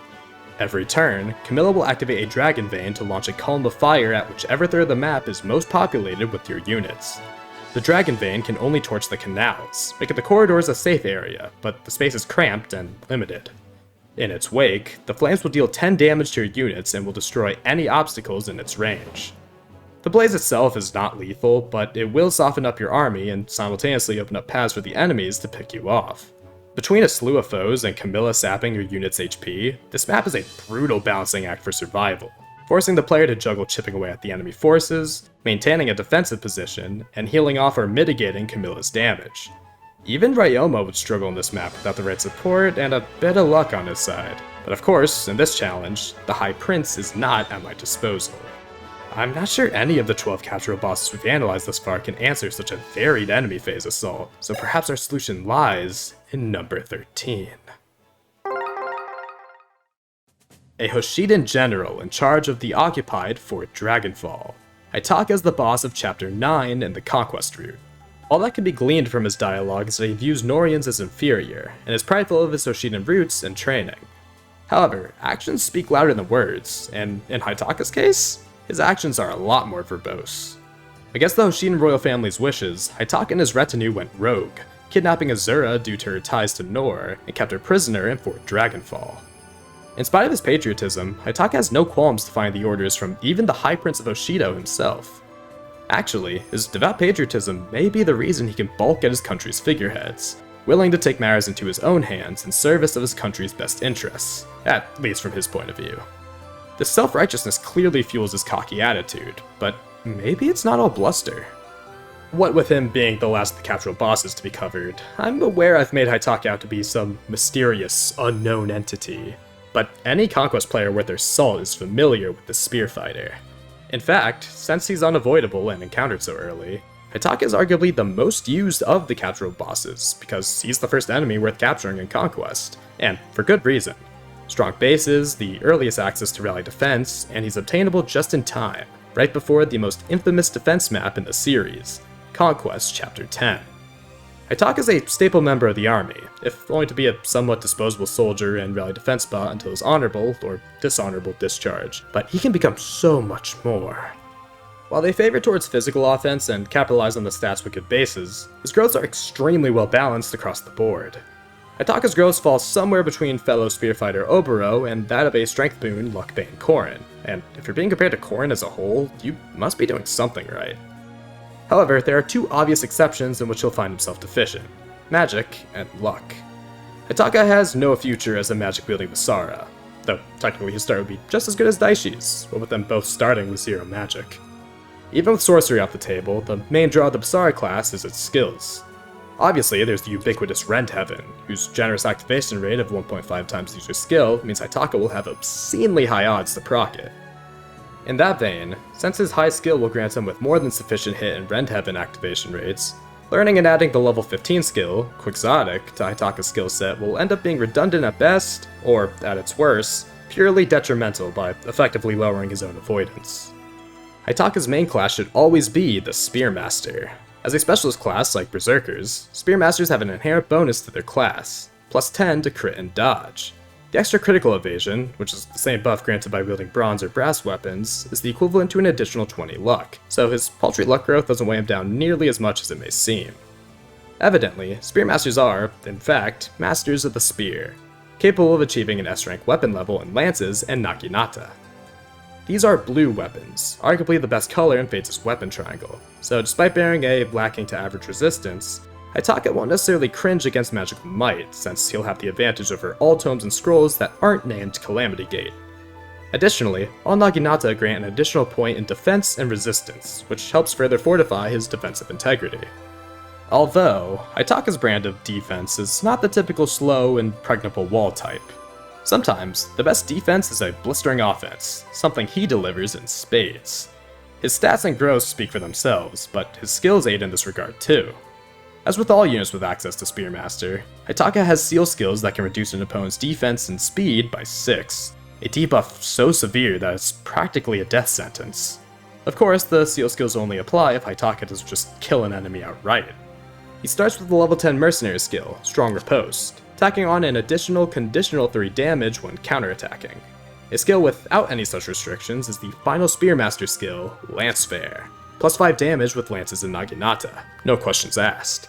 Yeah, pretty basic compared to flashier skills like Rend Heaven, Luna, or Lethality, to name a few, but it's simple, consistent, and to the point. You know, that actually sums up Haitaka pretty well. The other Conquest bosses each have some ostentatious gimmick to their names owing to starting skills or learn set.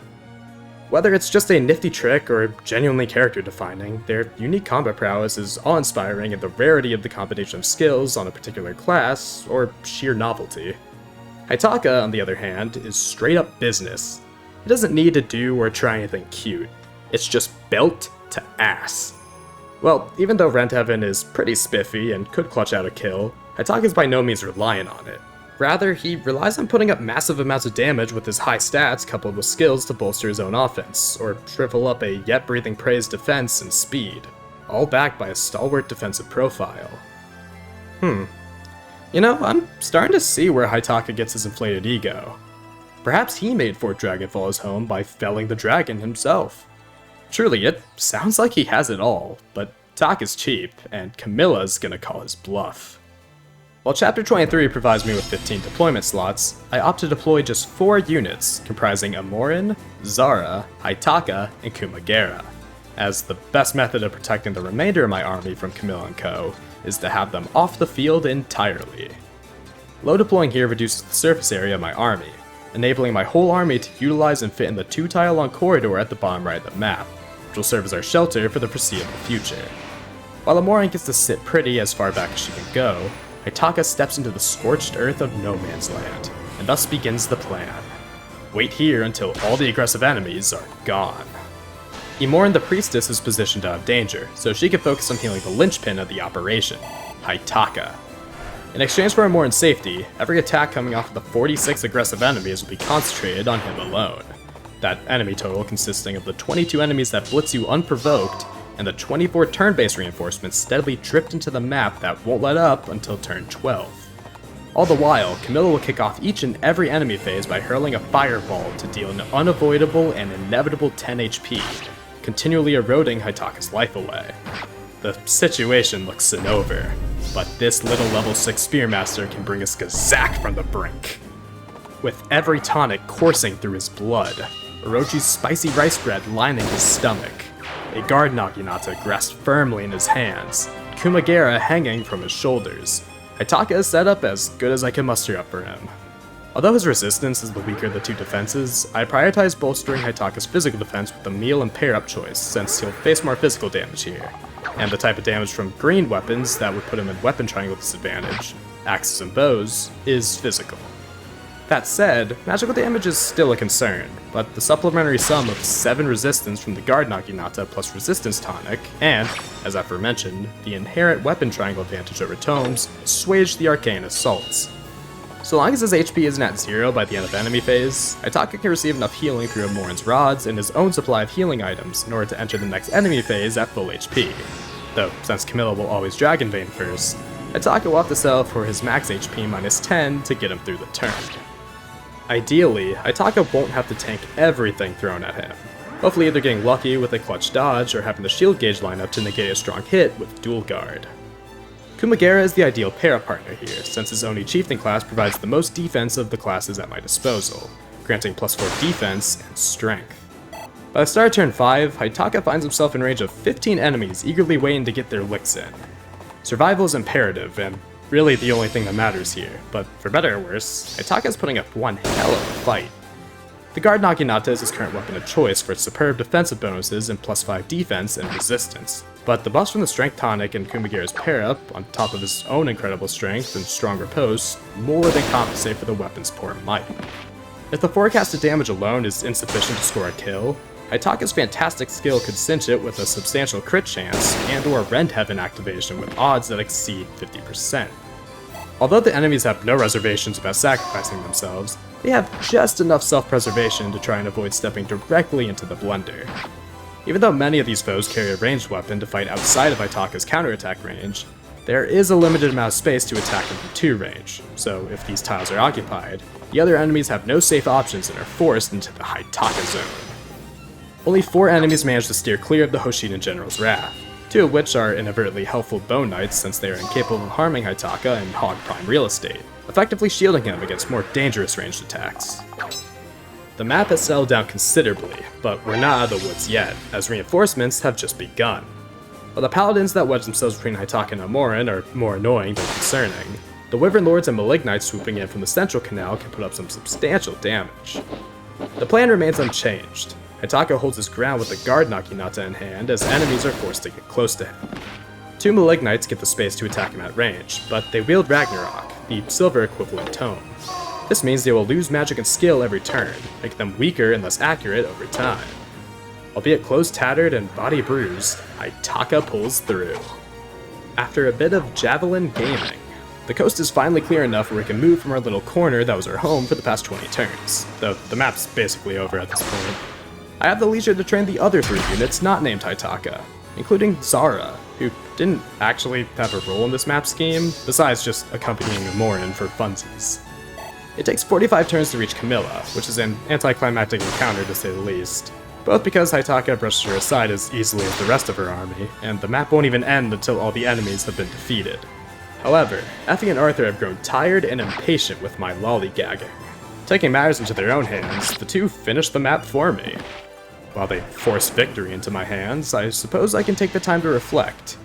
In just this map alone, Haitaka took part in 133 battles, defeated 56 units, and has gained 7 levels to reach level 13. In contrast to the chapter we just barely scraped our way through, Chapter 24 is wrapped up quickly upon redeeming my card. The plan is simple. Take some flyers, circle around the map in complete safety, and have Gazak show Hans what it really means to be a berserker. I really needed this break to mentally recover because Chapter 25 will be brutal. Birthright difficulty makes its unwelcome return. While the map has no AoE field damage to assail us with, we begin surrounded, smack dab inside of a pincer made up of aggressive cavalry. Escaping its grasp goes beyond defeating these initial 12 horsemen, as each side receives half a dozen reinforcements on alternating turns that start immediately. Unlike Camilla's map, there's no good place to hunker down in Juggernaut with a single unit, so instead of low deploying, I need all hands on deck. Even if some of those hands are embarrassingly weak. Due to my heavy reliance on certain characters, employment of low deploy and quick leave strategies, and haste by refusing to train with skirmishes, a large part of my army is severely underleveled. In fact, some have even yet to gain a single level. Even so, they're not utterly useless. The above entrapped staff strategists and the 3 generals make me feel a bit claustrophobic, so I clear out the center to get some elbow room. Obviously, someone like Daniela can make up for a lack of offensive power with Savage Blow to take a good chunk of HP out of the opposing group. But even someone with seemingly nothing to offer, like Daichi, who cannot deal any damage even after a Darkfire reclass, can borrow another unit's firepower with dual strikes. Although each unit only gets 1 action, smart positioning and action management enables me to set up dual strikes in order to squeeze some more usage out of a strong character. Even though dual strikes only deal half the damage an attack would normally inflict, Gazak often kills his enemies more than twice over with critical hits, so it's not unreasonable for him to single-handedly one-round his dual strikes. I cannot allow this equestrian vice grip to clamp down on my army, so I'll have to handle both sides by splitting my army in 2, sending Haitaka with Lloyd on his back to the west, while the rest of my army is assigned to the eastern front.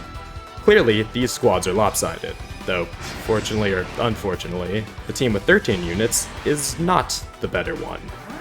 After consuming a path bonus boots, Haitaka moves as far left as he can to face the Western Wing's Great Knights and Bow Knights. Speaking of stat boosters I've had and could have used before starting Camilla's map, I have gotten Haitaka to his defense cap of 28. With the Guard Naginata, Defense Tonic, Meal, and Lloyd reclassed into a hero, Haitaka's effective defense comes out to a staggering total of 39. Even though the Bow Knights will keep themselves alive at range, Haitaka can neutralize the side's enemies from closing in on his allies, either by removing them from the map or keeping them distracted, so long as no one but Haitaka is within their range. Despite their sizzling bromance in Chapter 23, I had no choice but to break up Haitaka and Kumagera. Although Hero Lloyd grants 2 less defense than Kumagera would as the pair-up, I need Kumagera on the field to support his other Conquest boss brothers and face the eastern force of Dark Knights. With a dual Yumi, Senno can confidently fight against tome users.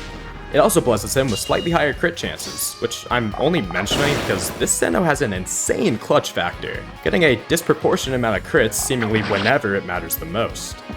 Zhara and Kumagera have a different approach to countering magic, that of course being counter magic.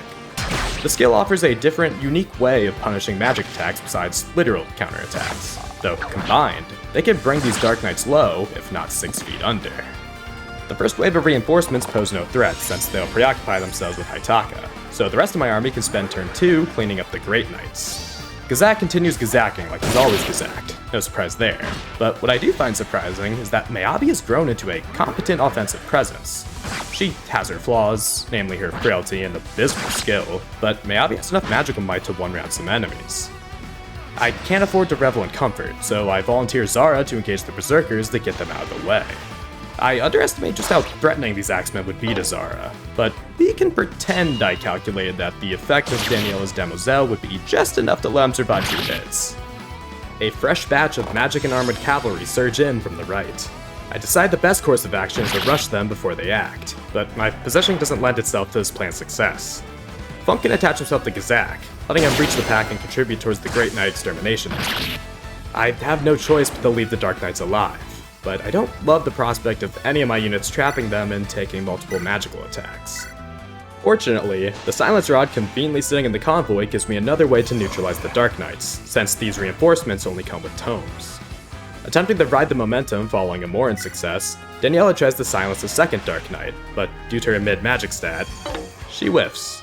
Before I'm able to berate Daniela for her failure, the Dark Knights punish her for me by concentrating their attacks on her in particular, because I guess she offended them. Now that my army has survived turn 3 and positioned themselves well, the rest of the map is a cinch. For Haitaka's benefit, I had turned Lloyd into an impromptu apothecary by filling his inventory with nothing but healing items, because I figured the combined might of 27 enemies could threaten and wear down an isolated Haitaka, but he didn't need to heal once. In fact, his opponents were more helpful than harmful, in a sense teaching Haitaka Lancefare, because yeah, why not let him hit harder? The other group is equally as well off. These reinforcements cannot be blocked, so my army does the next best thing, spawn camp as a ball of death. Incidentally, a Dark Knight gets pushed out from where he was supposed to appear and goes on the journey of a lifetime, which is almost as strange as Gazak missing a 96% chance to crit. Without the pressure of aggressive enemies, I can train my army at my leisure, though admittedly this training only extends to the conquest bosses. I won't attempt to attain every character's full potential in this run. Not that I couldn't, Birthright provides limitless opportunities for me to accomplish this, but my eagerness to put an honest effort into everyone pales in comparison to my burning desire to stop playing Birthright. In Chapter 26, Elise... well, you know. Then Xander... well, you know. So we arrive at the penultimate map and, well, 'tis a doozy this one. Open space, nowhere to hide, lots of foes with varied weaponry and overlapping ranges, the whole shebang. The enemies in the side rooms will have time-based aggression. The packs of Berserkers and Heroes will move immediately, then the Bow Knights on turn 2, the Malignites turn 3, and then the Entrapped Strategist in that same room on the next turn, and finally the Dark Knights turn 5, with that room's Entrapped Strategist following along on turn 6. While the enemies within the main hallway will only move if provoked, avoiding their detection is nigh impossible, especially considering the nearby duos of Great Knights on each side and the trio of generals staring us down. Fire Emblem is a dog-eat-dog world, so even though it would be difficult to do safely, the only answer to stop them from hunting down my army is to defeat them, right? Well, maybe not.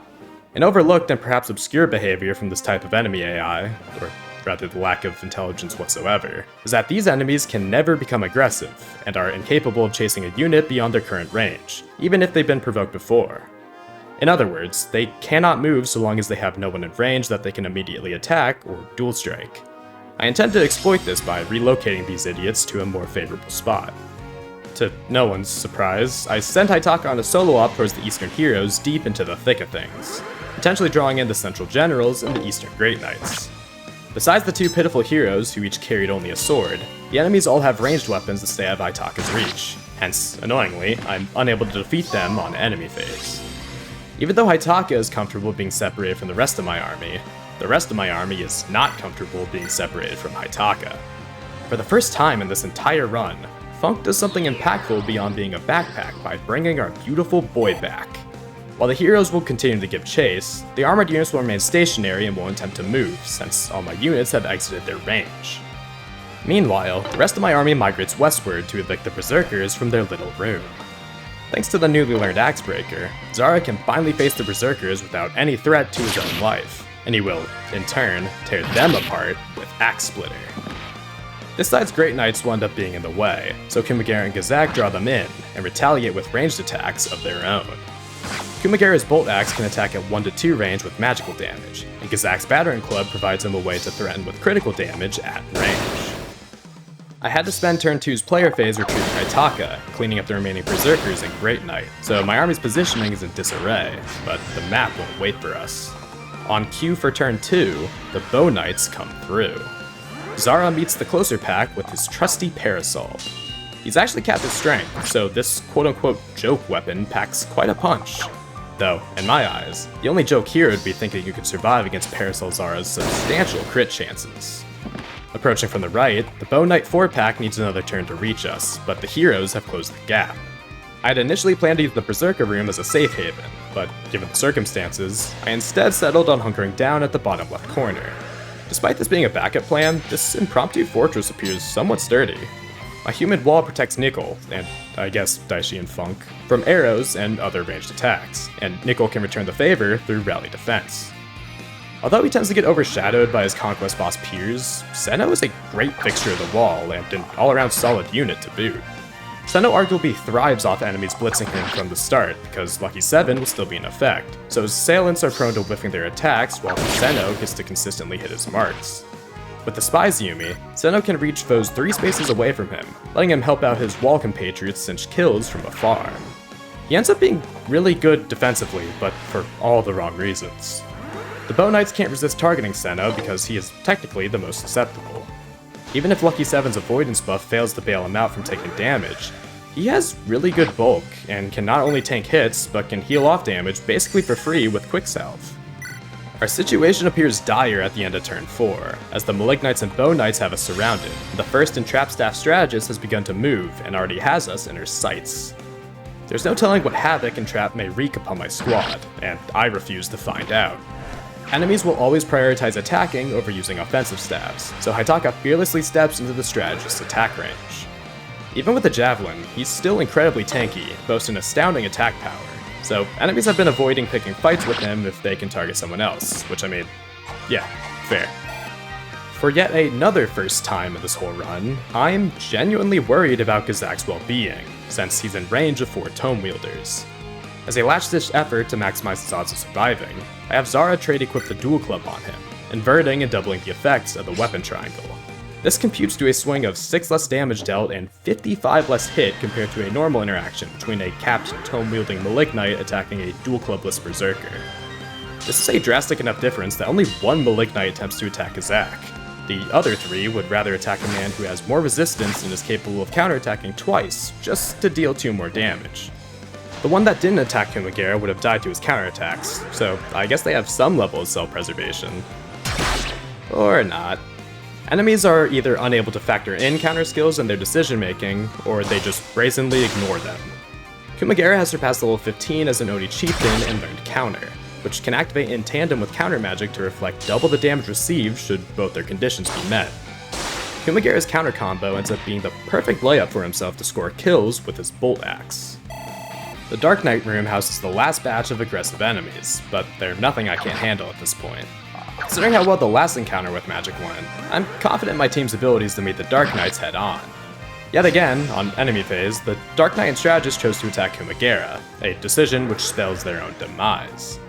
Ironically, the bolt axe putting Kumagera in triangle disadvantage against tomes works in his favor in a way, by increasing the damage he takes, and thus reflects, and the odds that he gets hit so he can reflect at all. There are no reinforcements, so I take the rest of the map at my own pace. In this process, I get Senno up to level 15 to join his conquest boss Piers to learn his final skill, Spendthrift. As his para partner, Candace truly embraces backpack mode by holding gold bars for Senno to power up. All that remains is Garen and his posse stacked with skill combinations that put even my conquest bosses to shame. Thanks to the Spy's Yumi, Senno can attack and get Great Club Gazak to dual strike from total safety outside of any enemy's attack range. Strategically, I go for the mate first to cut off Garen's source of healing, but she procs Aegis into Miracle and survives? That's kinda baller.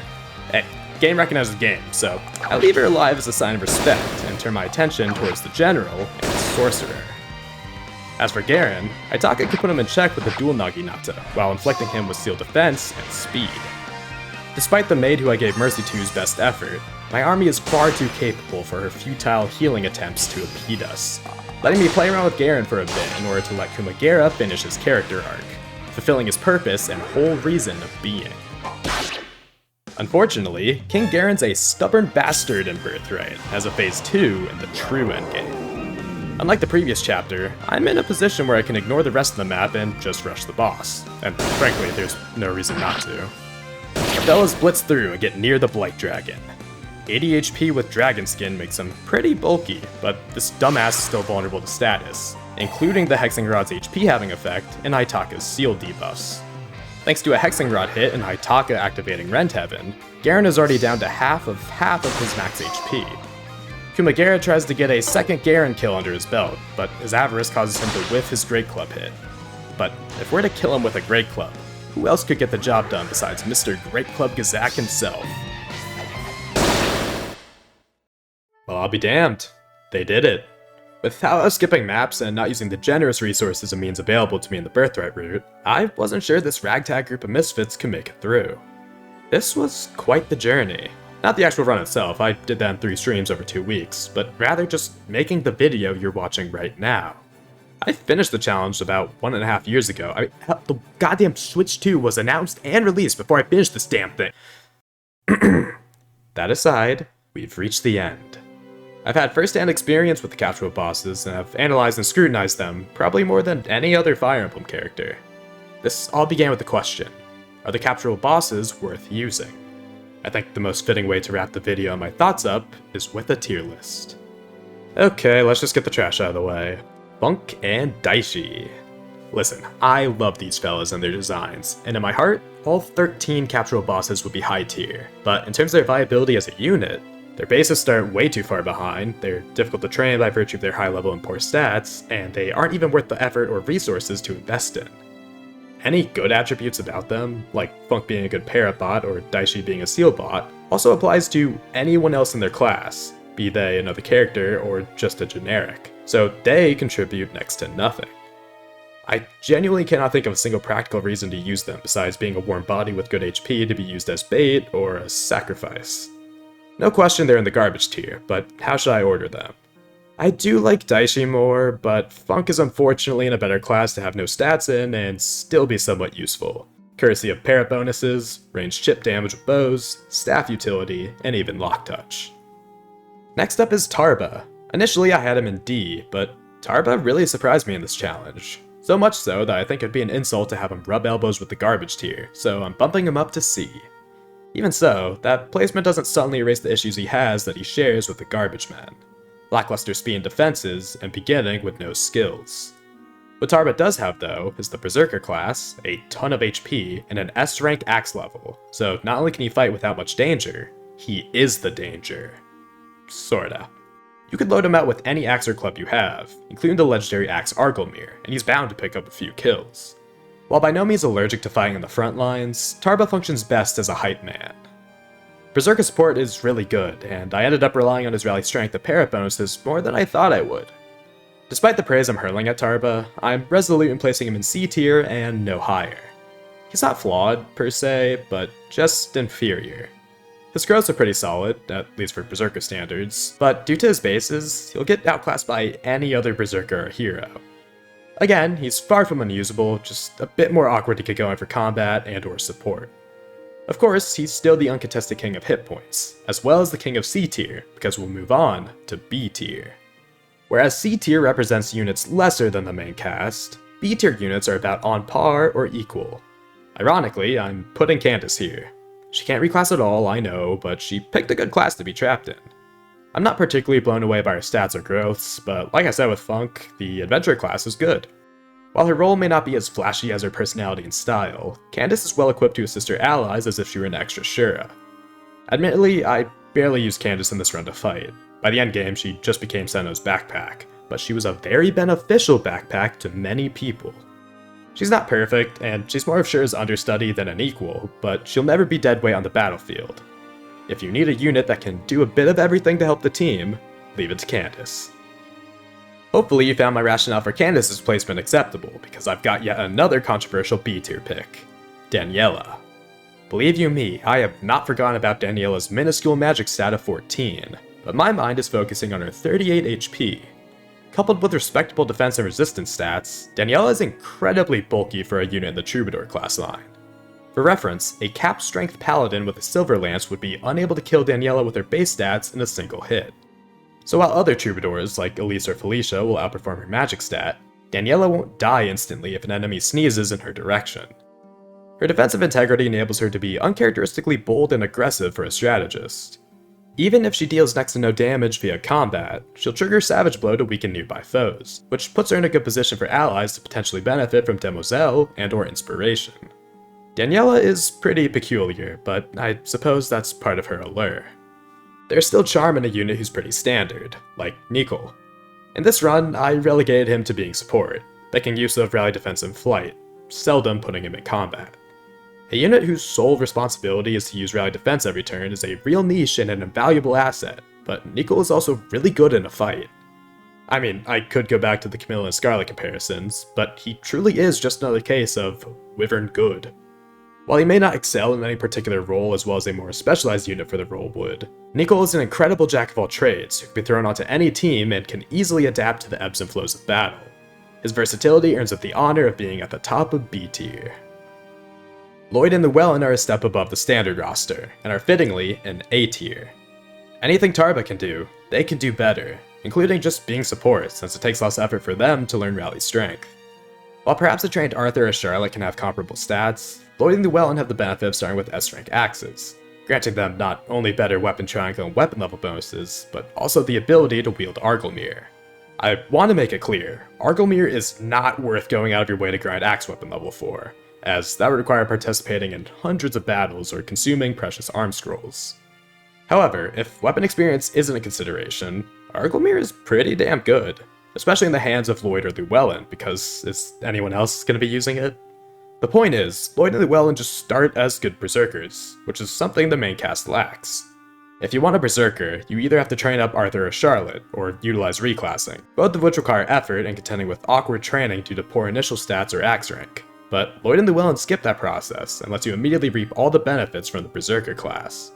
Their defenses are quite shoddy, but at least they're guaranteed a point of HP every level up.